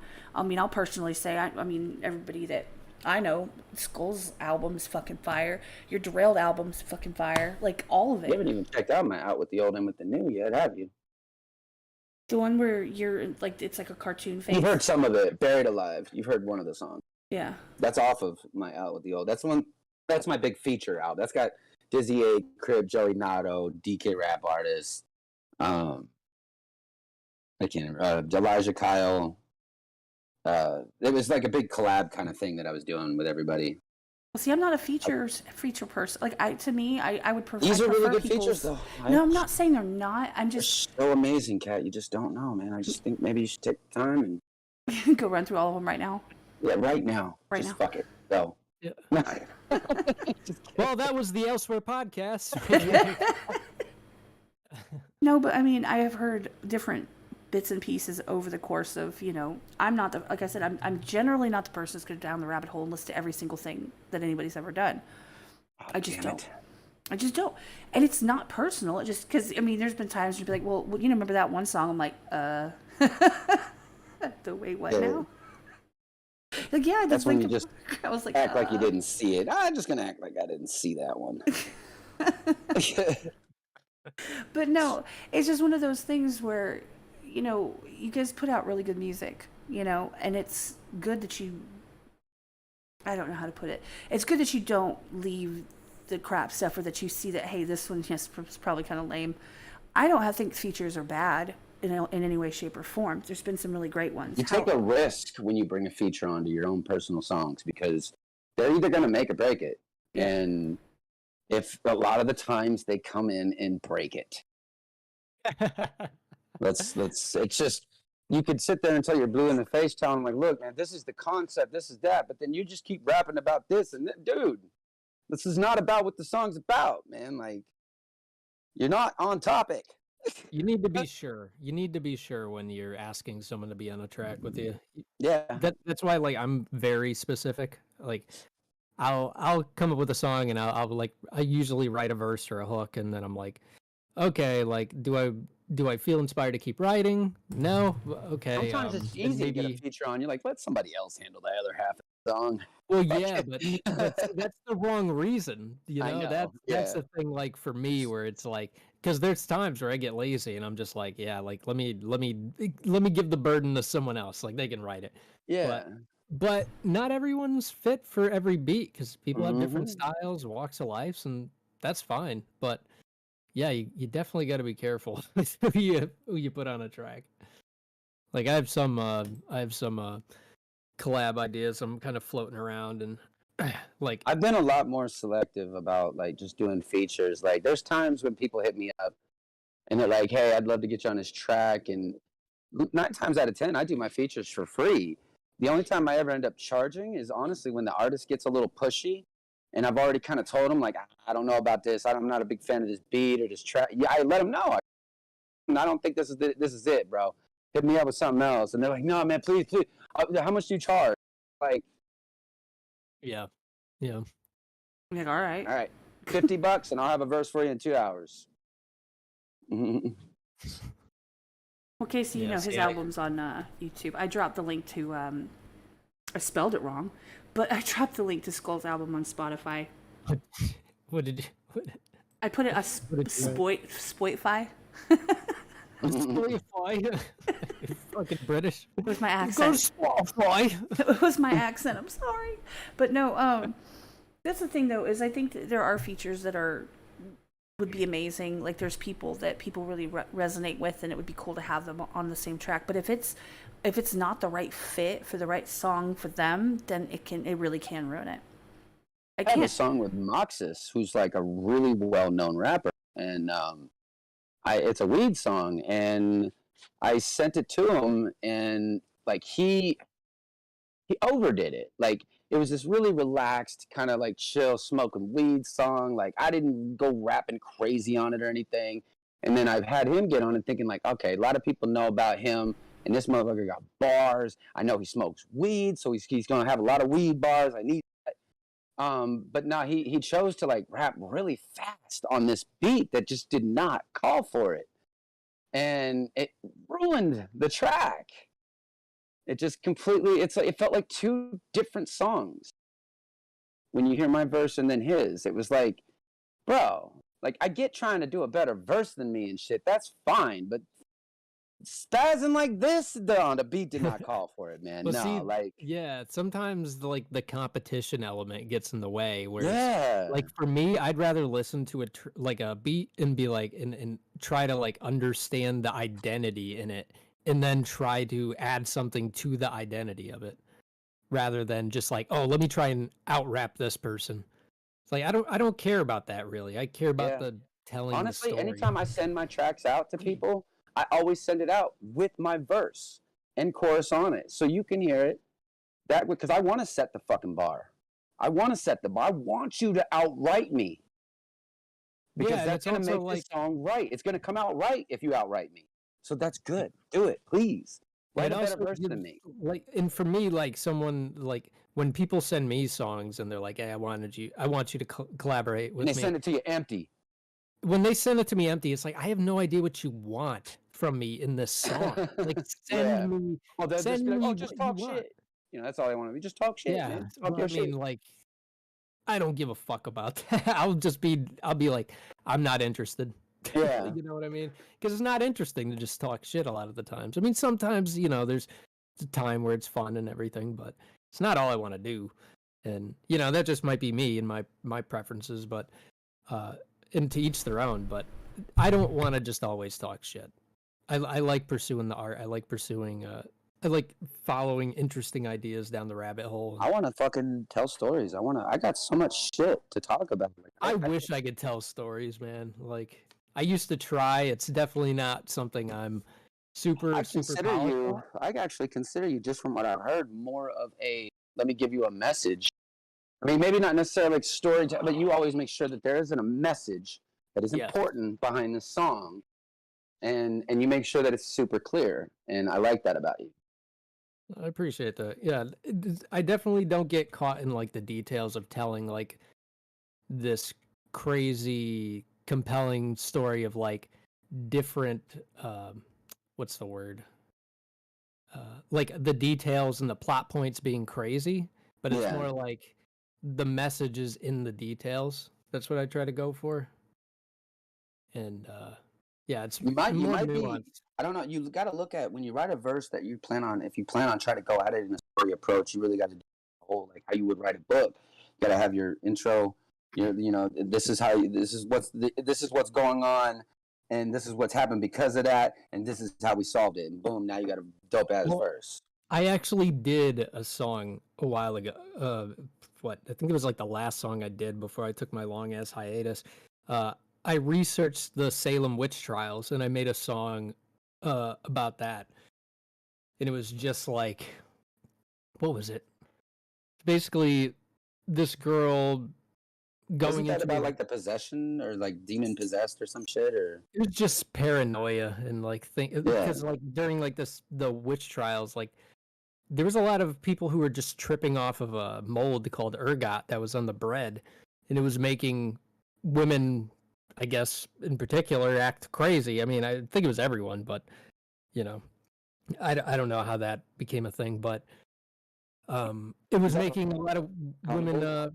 Hear my bong? I hope you don't hear my bong. What? I'm all hitting my bong and I'm like hoping it's not audible. Well, you just sold yourself out. Ah, fuck. But basically it was about like this girl wandering into a village and seeing that her village was destroyed, yada yada yada, and then like growing up and becoming paranoid of men, and like this sounds like a 3-verse song. it was from start to finish, no hook, 3.5 minutes. Ooh, so this is just rap start to finish? Yeah, and it was just a straight up story. I remember I had some fucking dope descriptions though, where I was something like she walked into the village and I said something like she fell to her knees and felt the cold breeze blow along with the burned skin flakes and debris. Like I was really trying to paint a fucked up picture. And I think I did. But no, I remember when I put that out, like nobody listened to it, and I was like, "Oh my god!" Like, I would listen to it, like literally. I would out like that on a Jigsaw song. I did a song for Jigsaw. For Jigsaw? Yeah, the Saw movies. I was gonna say, isn't that? Oh, word? I've never seen all the Saw movies, but I knew who Jigsaw I even made was. the beat. I even like made the beat and recreated the melody and everything. But this is when I was super like still not as good like as I was. This is like even before I met Crypt. I always consider the moment I met Crypt is when I actually I met Crypt basically right at the peak of like, oh my god, I finally can rap on beat and sound good. Finally, it took 5 years to get that way. Yeah, it's not an easy endeavor. Yeah, there were so many times where it's like all of my earlier songs, they're all within the verse that you're like, oh, there's potential there. Oh, that was kind of on flow. That was on flow. It's like it's so often just I didn't find myself yet. I didn't find me. It took a long time to find my voice too. If you listen to a lot of my earlier stuff, I'm actually rapping very not so raspy. It's still a little bit there just because it is in my voice, but it's a lot smoothed out, a lot smoothed out. I started implementing the rasp like 4 or 5 years in. Yeah. No, I was the same way too. Like, especially when I was like younger, I was like paranoid of my voice sounding too high pitch, so I would try to make it sound deeper, and then I just realized what was going on. I was like, nah, I just learned to start rapping from my chest, man, and I can get all the emotion, excitement, everything I've been fucking wanting in my rap voice forever, right there. It's like, oh, there's the spot. It takes a while to find your rap voice. Yeah, because I mean, like, if you're singing, they'll tell you, oh, you should breathe from your diaphragm, but it's like when you're rapping, the emotion really doesn't come out if you're doing that. There's just too many words. There's too much breathing involved. It needs to be natural, like how you would normally breathe. You can't be so conscious about your breathing, I think. Well, because with rap, man, your delivery has to be, if you want whatever you say hit, it has to be delivered properly. Yeah. And you can't just be like da da da da da da da da da da da da da da da da da, and then like, oh wow, that was amazing. Like no, I actually try to find really unique pockets, make my punch hit at the end of my bar just a lot more. Like really, like right when almost like my punch almost hits just before the snare drum comes in. It's like my line, and then like I'm always like very. Wherever I put my words, my syllable count. So I find very different That's why my flows I'm always switching. Like every anywhere from two to 4 bars, my flow switches. Yeah, yeah. I like when people jump into like almost like a sing-songy during their rap. I love Yeah, I that. like That's to one of my end favorite actually things. a lot of verses like that. I actually like to end the last 4 bars with a little melodicness. The whole Tech 9 thing. Yeah, it's Yeah, and, Tech but 9 if the doesn't do verse is anything long enough, you can crazy, throw it in just the middle. enough. Yeah, That's what I tend to like to do. I like to, usually go like 4 bars in. No. 2 to 4 bars in, and then like, the next couple lines do some kind of like melodic thing, and then go back and end on that familiar thing. But it depends on the beat too, and how the beat's structured. you scat. Do you scat over beats before you figure out your flow? Sometimes I do, yes. Yeah, that's how I just be like, I'll just listen to the instrumental over and over, and I'll be like, and if I find something good that I know I won't, I'll actually record that scat over the beat, and then I'll write words to it, and then boom, I can keep the flow that I scatted just right, and make sure that everything is right on point. And man, you can find some really cool flows doing that. Yeah. I agree. There's a song I did, Silhouettes, and the hook came completely from me. Like, I would call more like what I did was like talking in tongues kind of thing, because like I wasn't like going like da-na-na-na. I was just singing and like not planning on like which vowels I was using or whatever. Oh, I'll be like, And yeah, yeah, exactly. Yeah. And I was like, I recorded it, and then like I put it in my car radio, and I was driving and I was listening to it, and I started to like hear the lyrics through my gibberish, and it was like to hear it. You almost then the concept of the song is born. Yeah. But that's always the strangest thing to me, because when that happens, it's like I had very little to do with the process of coming up with that song. It feels like it was almost given to me. You know what I mean? It's a really like spiritual thing. Do you when you get ready to do a song, normally compose the chorus first and then start putting together verses, or do you just kind of go in and figure out the chorus? I can tell you that I have a process, but I betray it every fucking chance I get. I'm very structured as far as like I will not write a verse until the hook is laid down. Because when I have the hook laid down, it's almost like it's my like, okay, this is what's gonna hold me down from flying off topic and shit. Yeah. And it's like, all right, because there's times when I'll be writing and I'll be like starting to go off on some other shit, and I'll be like, okay, this fuck, this has nothing to do with anything, because that hook will come in and I'll be like, that doesn't make sense anymore. All right, I need to go back and change this shit. That's why I always lay down that foundation. The hook is the foundation of the song for me. And the verses come second. Like I want the hook to be the most important part of the song, and then if the verses can match that intensity of whatever you come up for the hook, then yeah, you got a great song now. Well, the hook brings it all together. The hook is supposed to like literally encompass. But having that hook there for you, it's like a little roadmap. It's like to keep, like I said, just to keep you in line, keep you on path, keep you on track, and make sure that you end your verses properly, begin your verse properly, before and after hooks, like, and you just stay on track. Like it just really just, there's no getting derailed again. Yeah. Nice. Like, for me, it's like it depends. Like if the hook that I come up with is like really, what's Generic? the word? Not generic, but like super. What is the fucking word? Like, there's not a lot of complexity to it. Like, it's like jump, everybody make it jump. Like for instance, my song "Risk." It's just, are you someone to risk it for? And that's it. And it's like, okay, I don't really have too many restraints lyrically based on, are you someone to risk it for? That's the lyrics. You know what I mean? But that song is fire. I don't know if you know this, Skulls, but like the way I write hooks, like, and I think it was Eminem or something, I can't remember who said this, but like the best way to write a hook that's going to be memorable is take two things into consideration. Have a like, this is the problem, this is the call to action. If you can put those lyrics, here's what's going on, here's how I'm gonna handle it, here's what's going on, here's how I'm gonna handle it. Like, that you will get so many fire ass hooks out of that concept, just like that, bro. That's actually really good advice. It's very simple, but Yeah, when you get like lost and you're not sure what you're supposed to be doing, just if you listen to a boiling it lot down of your to something favorite like that. hooks, it is that. It is that. A lot of Yeah, your favorite because the hooks. hook is supposed to wrap things up in some kind of like Yeah. how I'm gonna handle it kind of thing, and then the Yeah. verses I think are designed more to Let me get you explore. that detail. Let me give you the deets. Yeah. Yeah. Huh. Said that really fast. Let me give you the deets. Give you the dates.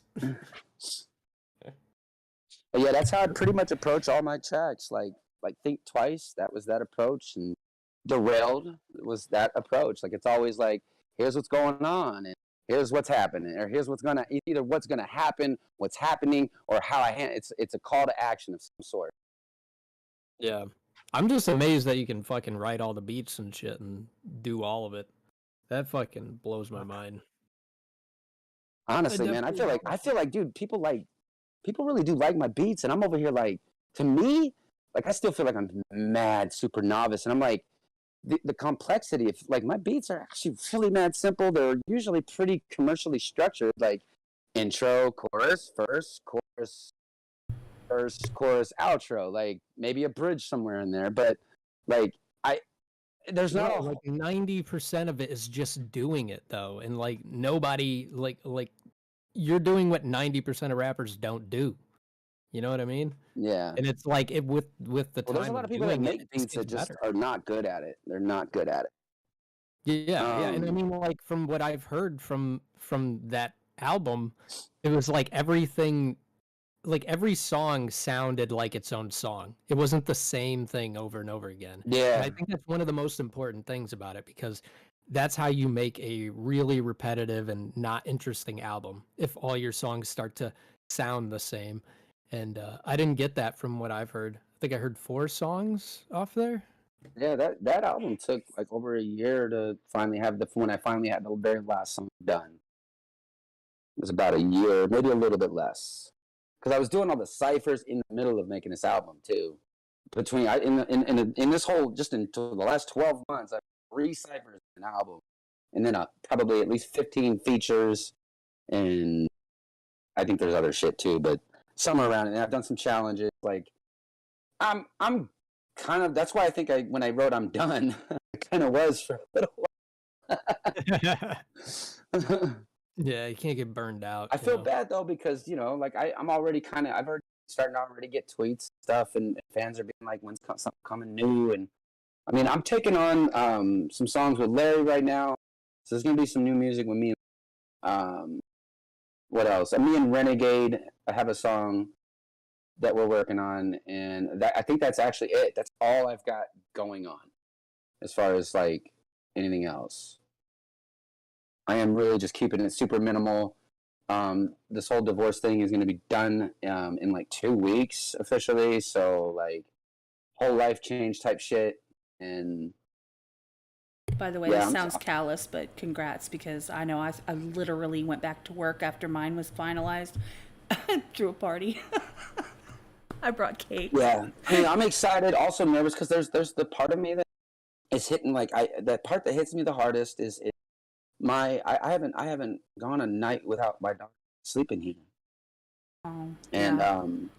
And that I think is going to be like the hardest part, is like just going to bed here completely alone at night, and like that's going to be a little different. I feel that. Honestly, I mean, I wish I had any kind of advice to help you with that. It's just, I don't.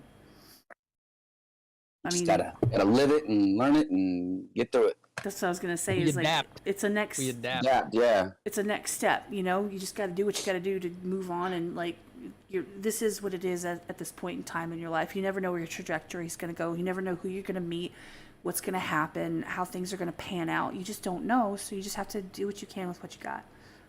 Yeah.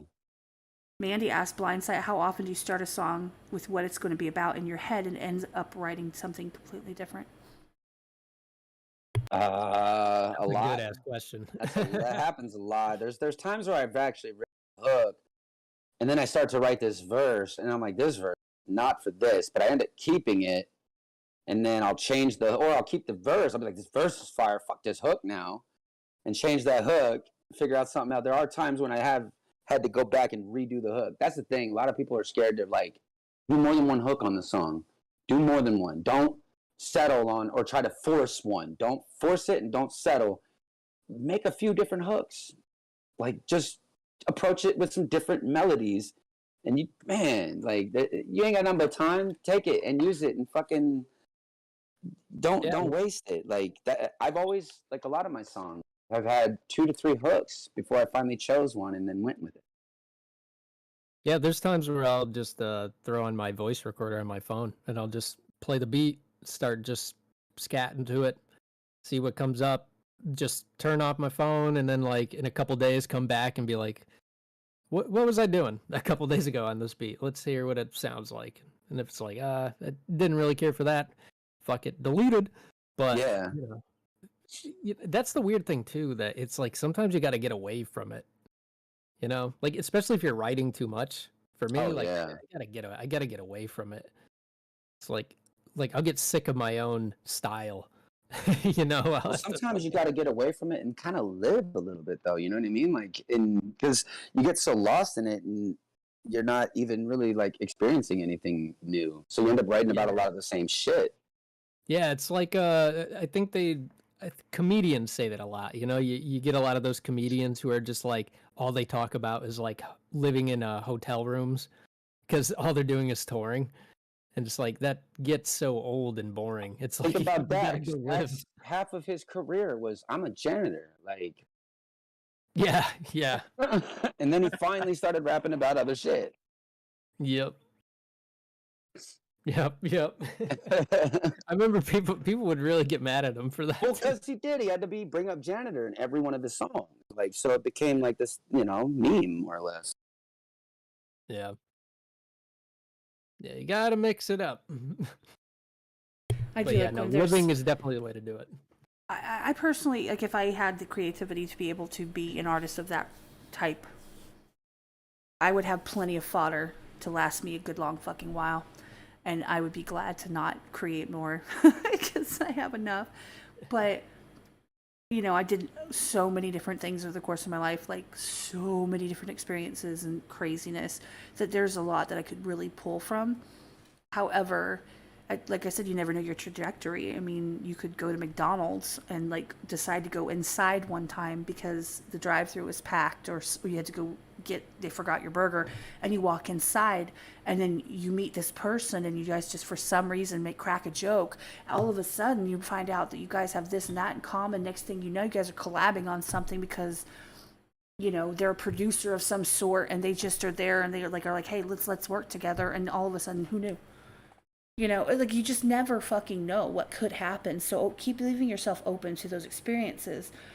I don't think you have to cause them. I know that's not what you guys were saying. I'm just saying, you don't have to cause new experiences, but yeah, it's more about being open to them, I think. Yeah, because even like in the online world, like you've got people like, for example, the Stupendium, Dan Bull, they write entire songs based on games. Like you could go anywhere with anything that you do. You could literally change, like you said, God, if Blind Fury is going, or Blazing, fuck.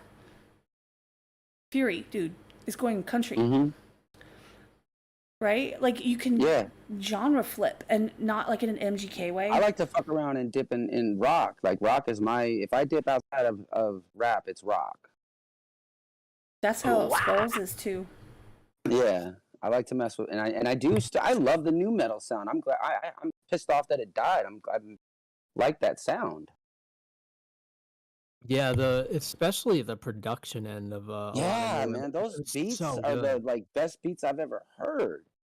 Yeah, it was very short lived.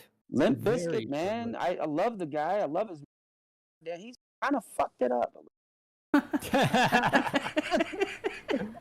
Yeah, see, I feel like that was sort of the. I love Limp. I've done Limp Bizkit cover. I got the break stuff fucking remix on my channel. Like, I love Limp Bizkit too. A lot of people hate them.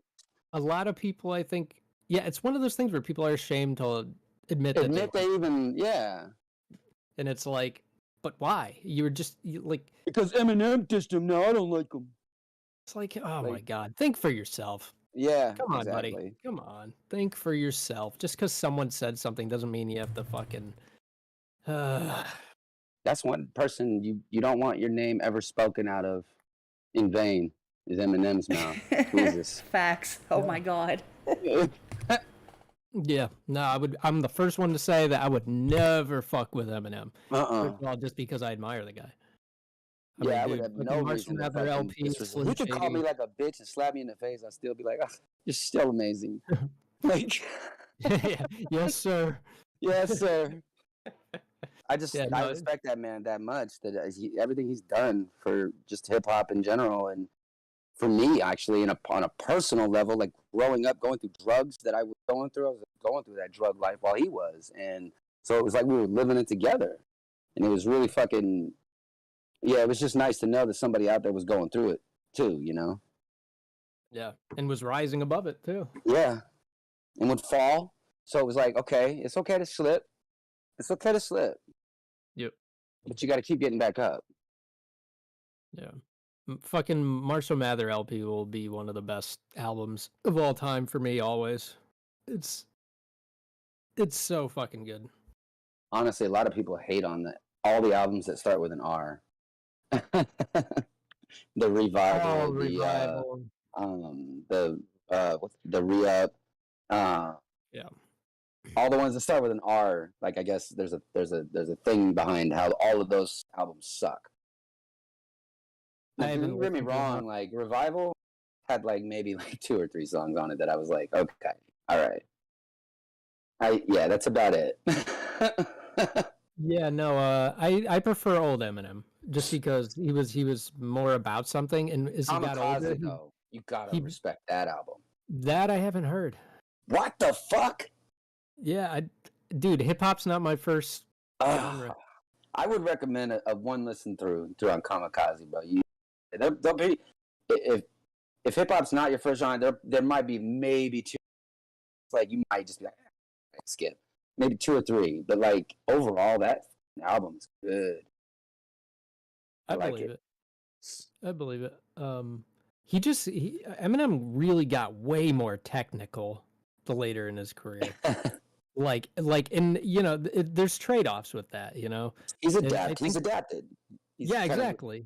And I'm not. I don't hate on him for that. I just think I prefer, just preference wise, the older Eminem, but I haven't listened to his newer stuff like that, so I should give him more of a chance. Kitty's taking personal offense right now.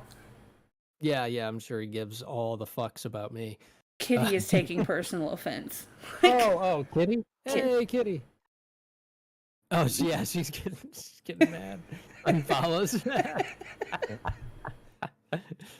Yeah, no, I think it's just mostly the hits I heard that I wasn't like a huge fan of. I mean, I liked Love the Way You Lie. I thought that was good. But Actually, there was one song. Remix of that one. What was that song with like where he said shake that ass like a donkey with Parkinson's? Oh. Wait, is that on all that on the floor? Shake that all on it's No, that's Akon, right? That's Akon. Yeah, that was on Encore, I believe. Yeah. That was with like I think Pink was on it. Won't Back Down. Oh, I like that song with Pink. Yeah, there was just some clumsy bars here and there, like that like dude, I shit you Lazy not. writing. That shake your ass like a donkey with Parkinson's. I came up with that in high school. Like I arrived at that independently when I thought I wasn't that great. You know what I mean? So it's like there's some clumsy bars in there to me, and not enough to detract. He went into his box of notes for that song. He was like, "Let me just dig out something old and make a song out of it." You know which one I like that people don't usually talk about? Like I never hear anyone referring to is Spacebound. It's all right. I like that song. Well, I mean, I like that song personally, but what song I actually used to like, but then like there was like this thing on the late night show about it, but like I'm not afraid, like that. Dude, like that, I can't unhear it when they were making fun of that. So anytime I hear that song and I just hear him like, I'm not afraid, I'm like, I just hear fucking Cookie Monster saying it, or fucking, yeah, it ruined that song for me. Yeah. It's also the I also like the pick up the world and drop it on its fucking head. Oh yeah, yeah. Oh, that a was lot of people will Lil say Wayne, Lil right? Wayne actually outwrote him on that. Pick the world up and I'ma drop it on your fucking head. Yeah. Yeah, I loved Lil Wayne back in the day. He was just hilarious. He was, I mean, like, he did have some great bars and everything, but he was just funny. I found out a lot of his shit though had been written for him. Oh, I believe that. He wrote so much. Yeah. You can't be touring, doing all this shit and writing it all. You end up getting somebody to help, and like you can maybe get a bunch of songs started and here, make something out of that. Yeah. But it's like, yeah, no. Some people, especially in rap, people like to attribute way too much to artists. It's like, oh, I'm gonna tell y'all a secret. You're only gonna get here. You ready? I'm listening. Give me the deets. Queen of My Kingdom. There was a ghostwriter for second verse. Ooh. You'll never know. Nobody will ever know who it is. Oh. But I did not write that second verse. Huh. Right now, I'm gonna have to go listen to it again. Now, is there a reason why you did that, or? And I can't even talk about that either. Oh wow, okay. Oh damn. He's creating the mystique. Yeah, gotta have a little mystery behind this one. But yeah, it's the only time I ever even, because no, it's not the only time. There was one other song. This was way back though, like when I was advocating for the blind. There's an artist from the UK, or he's a poet from the UK. His name's Dave Steele. He's gotten actually pretty popular as far as like advocating for the blind and working with the Foundation for the Blind, and he's like touring all over the United States now and doing different things for them. I worked with him a long time ago, like 4 or 5, 6 years ago or some shit like that. But he wrote a song called "The Secret," and it's all about my disease, or our disease, pigmentosa. And he asked me if I could make a beat and turn this poem into a song for him, and I did. It was the first time I ever like rapped somebody else's lyrics, but it turned out really, really good. And so yeah, when Queen of My Kingdom came along, I needed a female element to make this song work, and I had attempted to write the second verse, and I had done a few things, but it wasn't right. It was too much of a man's perspective, and I needed a woman's perspective. I needed help, and I had to get somebody to help give me that. And this person wrote that verse, and I think I had to go in and change maybe like 1 or 2 lines, not even change, kind of reword a little bit so that the cadence and flow was right. So it wasn't even like changing any of what she actually wrote at all. It was just making sure that everything was on beat, kind of thing. That was all I did. And so, but yeah, that is a true female's perspective on that second verse. Did you try using the voice that you came in on the podcast with and see if I actually was trying to get a female to rap it. I actually hit up who did I hit up? I hit up Renegade, I hit up Lala, I hit up Emily Elkins. None of them would do it. Why? Just because of the it was already written. I had already dropped my verse and I got to hear all the second verse. But then I ended up, because that's how I presented it, I think, to Emily. But then I ended up rapping the second verse. I ended up dropping like kind of draft verse of it, recording, and I was like, hey, can you rap this exactly like this? You know, and Renegade almost was gonna do it, but then kind of pulled out last minute. So I ended up just recording the verse myself, and that's why I made the video the way I did, the him and her, so that people understood the dynamic of what's actually going on here. This is just the man talking the whole time. This is the man talking to the girl, telling him that, hey, look, I am scared as fuck to fall in love with you, and I feel like I am, and I need you to reassure me that I am not like making some big fucking mistake right now. And so that's when the second verse was the woman reassuring that man that she is there, ride or die, you know, that she will be on his back, carry me, you know, through the path, all the fucking just beautiful shit. Dude. The second verse, I got outwrit. I even told her that she outwrote me. Like, that verse is amazing compared to mine. Aww. But she doesn't want credit for it. That's why I'm not saying anything. No, it's awesome that you're keeping to that too as well. I mean, Yeah. I would never push you for that, but that's I a at really least cool wanna let perspective to this know. be known. I just want to let it be known somehow, though, so that maybe if she sees this podcast or just that would be fucking like, I just want to give her some fucking credit. She deserves it. That's so awesome. It's gonna make me cry. No, not gonna make me cry, but still, that's so cool though. No, it's really cool because in all honesty, like That's people... why I'm so sad that Queen of My Kingdom, the fucking music videos only got 360 views and shit. I'm like, fuck. Like, that is an amazing song. And it flopped as far as fucking just the numbers.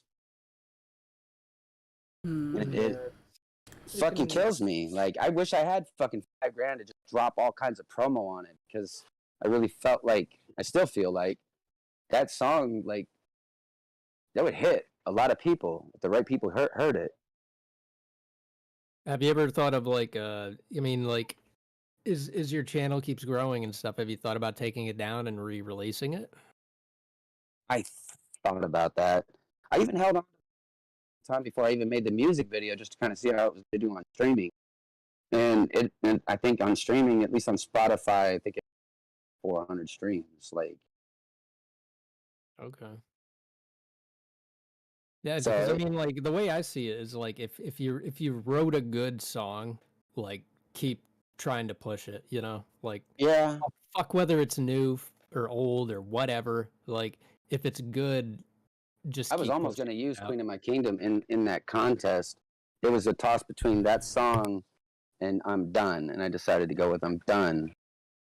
Just for the, like, it was like, okay, do I either go really sappy or do I go, oh, fuck you, bitch, I'm done? Like, and I went with the fuck you, bitch, I'm done. Which I am totally here for that, to be honest. Like I said, I love that shit. Yeah, that song is officially mixed and mastered. NORAD finally mixed and mastered it for me. The mix you guys heard was my mix. Like, I actually had to pay. Well, I didn't pay. Actually, NORAD offered to do it for free. He liked the song so much. That's awesome. That's fucking dope. So it is officially mixed and mastered. I am actually thinking about, because normally I would just like release it as a single, maybe just audio, but I think this one, I might just sit until I get a real good video made for it. Because everybody that hears it is like, damn, you know that shit came from a real place. And I think I said that in the competition. Like, that hit me in the soul. Like, oh my God, I felt that so hard. And I know, and like I was saying, and I know that people in the chat were agreeing with me, people I know personally that have been through something in that regard, that the sentiment behind it, good, bad, and different, doesn't matter how it hit people. They were like, oh, fuck yeah. They agreed with me. All right, baby, you done. Did you, huh? Oh my God. All right, hurry up. Because you've been in there, you can get all like a... Well, I did drop the link to Queen of My Kingdom in the chat. If anybody hasn't seen it already and hasn't made a comment, go hit the like, go drop a comment, go listen to this song. There's an amazing story behind it too now. Everybody knows. And there's a beautiful story behind it. It's awesome, and it makes me appreciate it even more. Honestly, I can't thank you enough for even taking the time to come on here and talk with us and just let us into your brain and let us into your process and let us know just kind of how it all... So much more. Oh, I know. And I'm just saying, I mean, I just appreciate you. I mean, I know you've got your daughter with you and stuff, you know, I know that you got a lot going on. Yeah. But I can't thank you enough for taking the time to spend with us and to hang out and just, have a conversation and talk about it. No, this was awesome. I enjoyed it a lot. A lot. I suck at fucking taking fucking compliments, so you know. Yeah, I'm kind of not great at it either. It's like somebody's like telling you something amazing. Thank you, and they're just like, dude, just call me a piece of shit. Bro, did you just hear what I said, dude? Like, like. Well, anyone that Just gives you a tell me you hate compliment me. with a response already in their brain of what you should say, my teen does this all the time. No one should expect any kind of a response except for potentially a positive response if they give you a compliment, right? So, and I suck at taking them too. I don't know how to. I go what? Like I do that. Yeah. But as long as it's, you could say thank you, but people know, most people that resonate with you, they know you well enough to understand. As long as it's not like, well, fuck you. I'm like, what?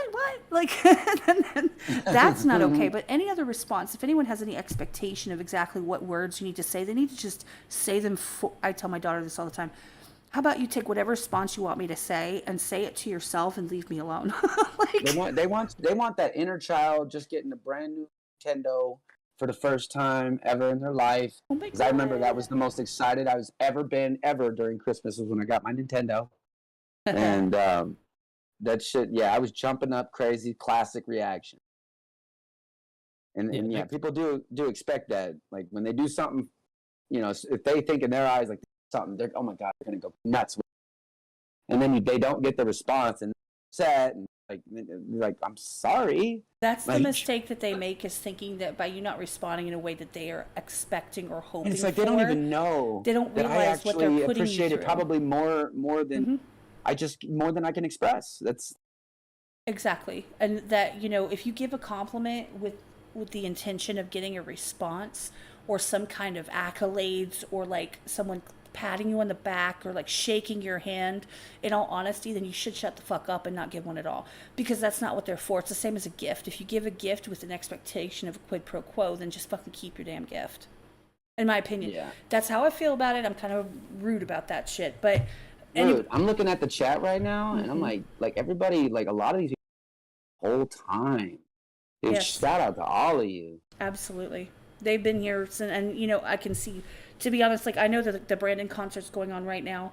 That's why a lot of my mods aren't here, because a lot of them mod for Brandon, and so they get the free tickets and stuff. So I know a lot of them have told me they weren't going to be here, but a lot of the people that rock with you, Blindsight, have come through and shown love, and just wanted to say hi, and people that I've gotten to know as well, and a lot of them have stayed for the entire time, which means everything. Like, it really does. So,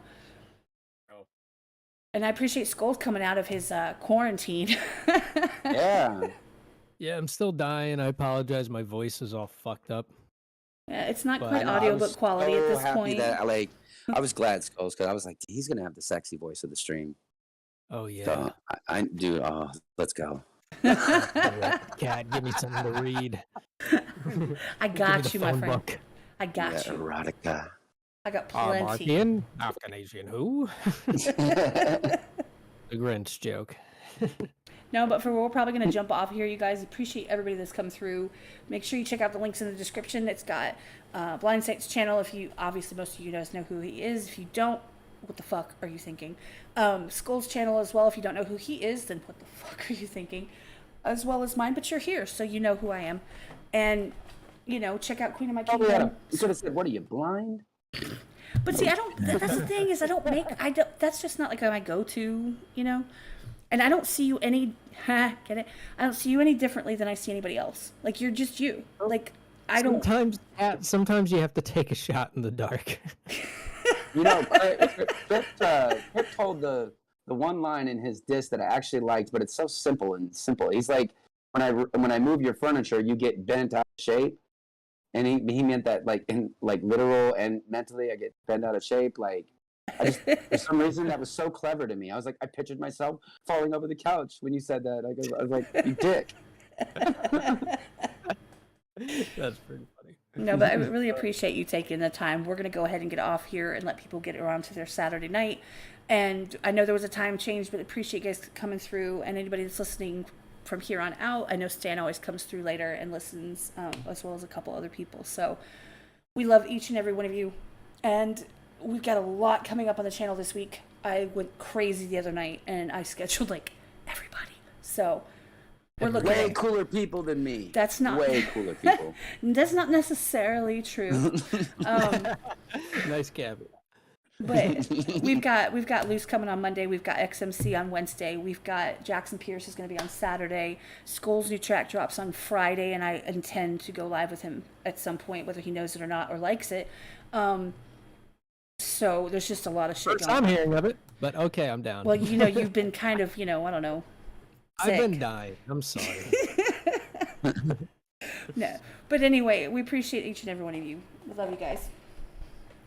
Yeah, much love, everyone. We'll see y'all elsewhere. Join the Discord, damn it. Okay, bye. Woo, woo.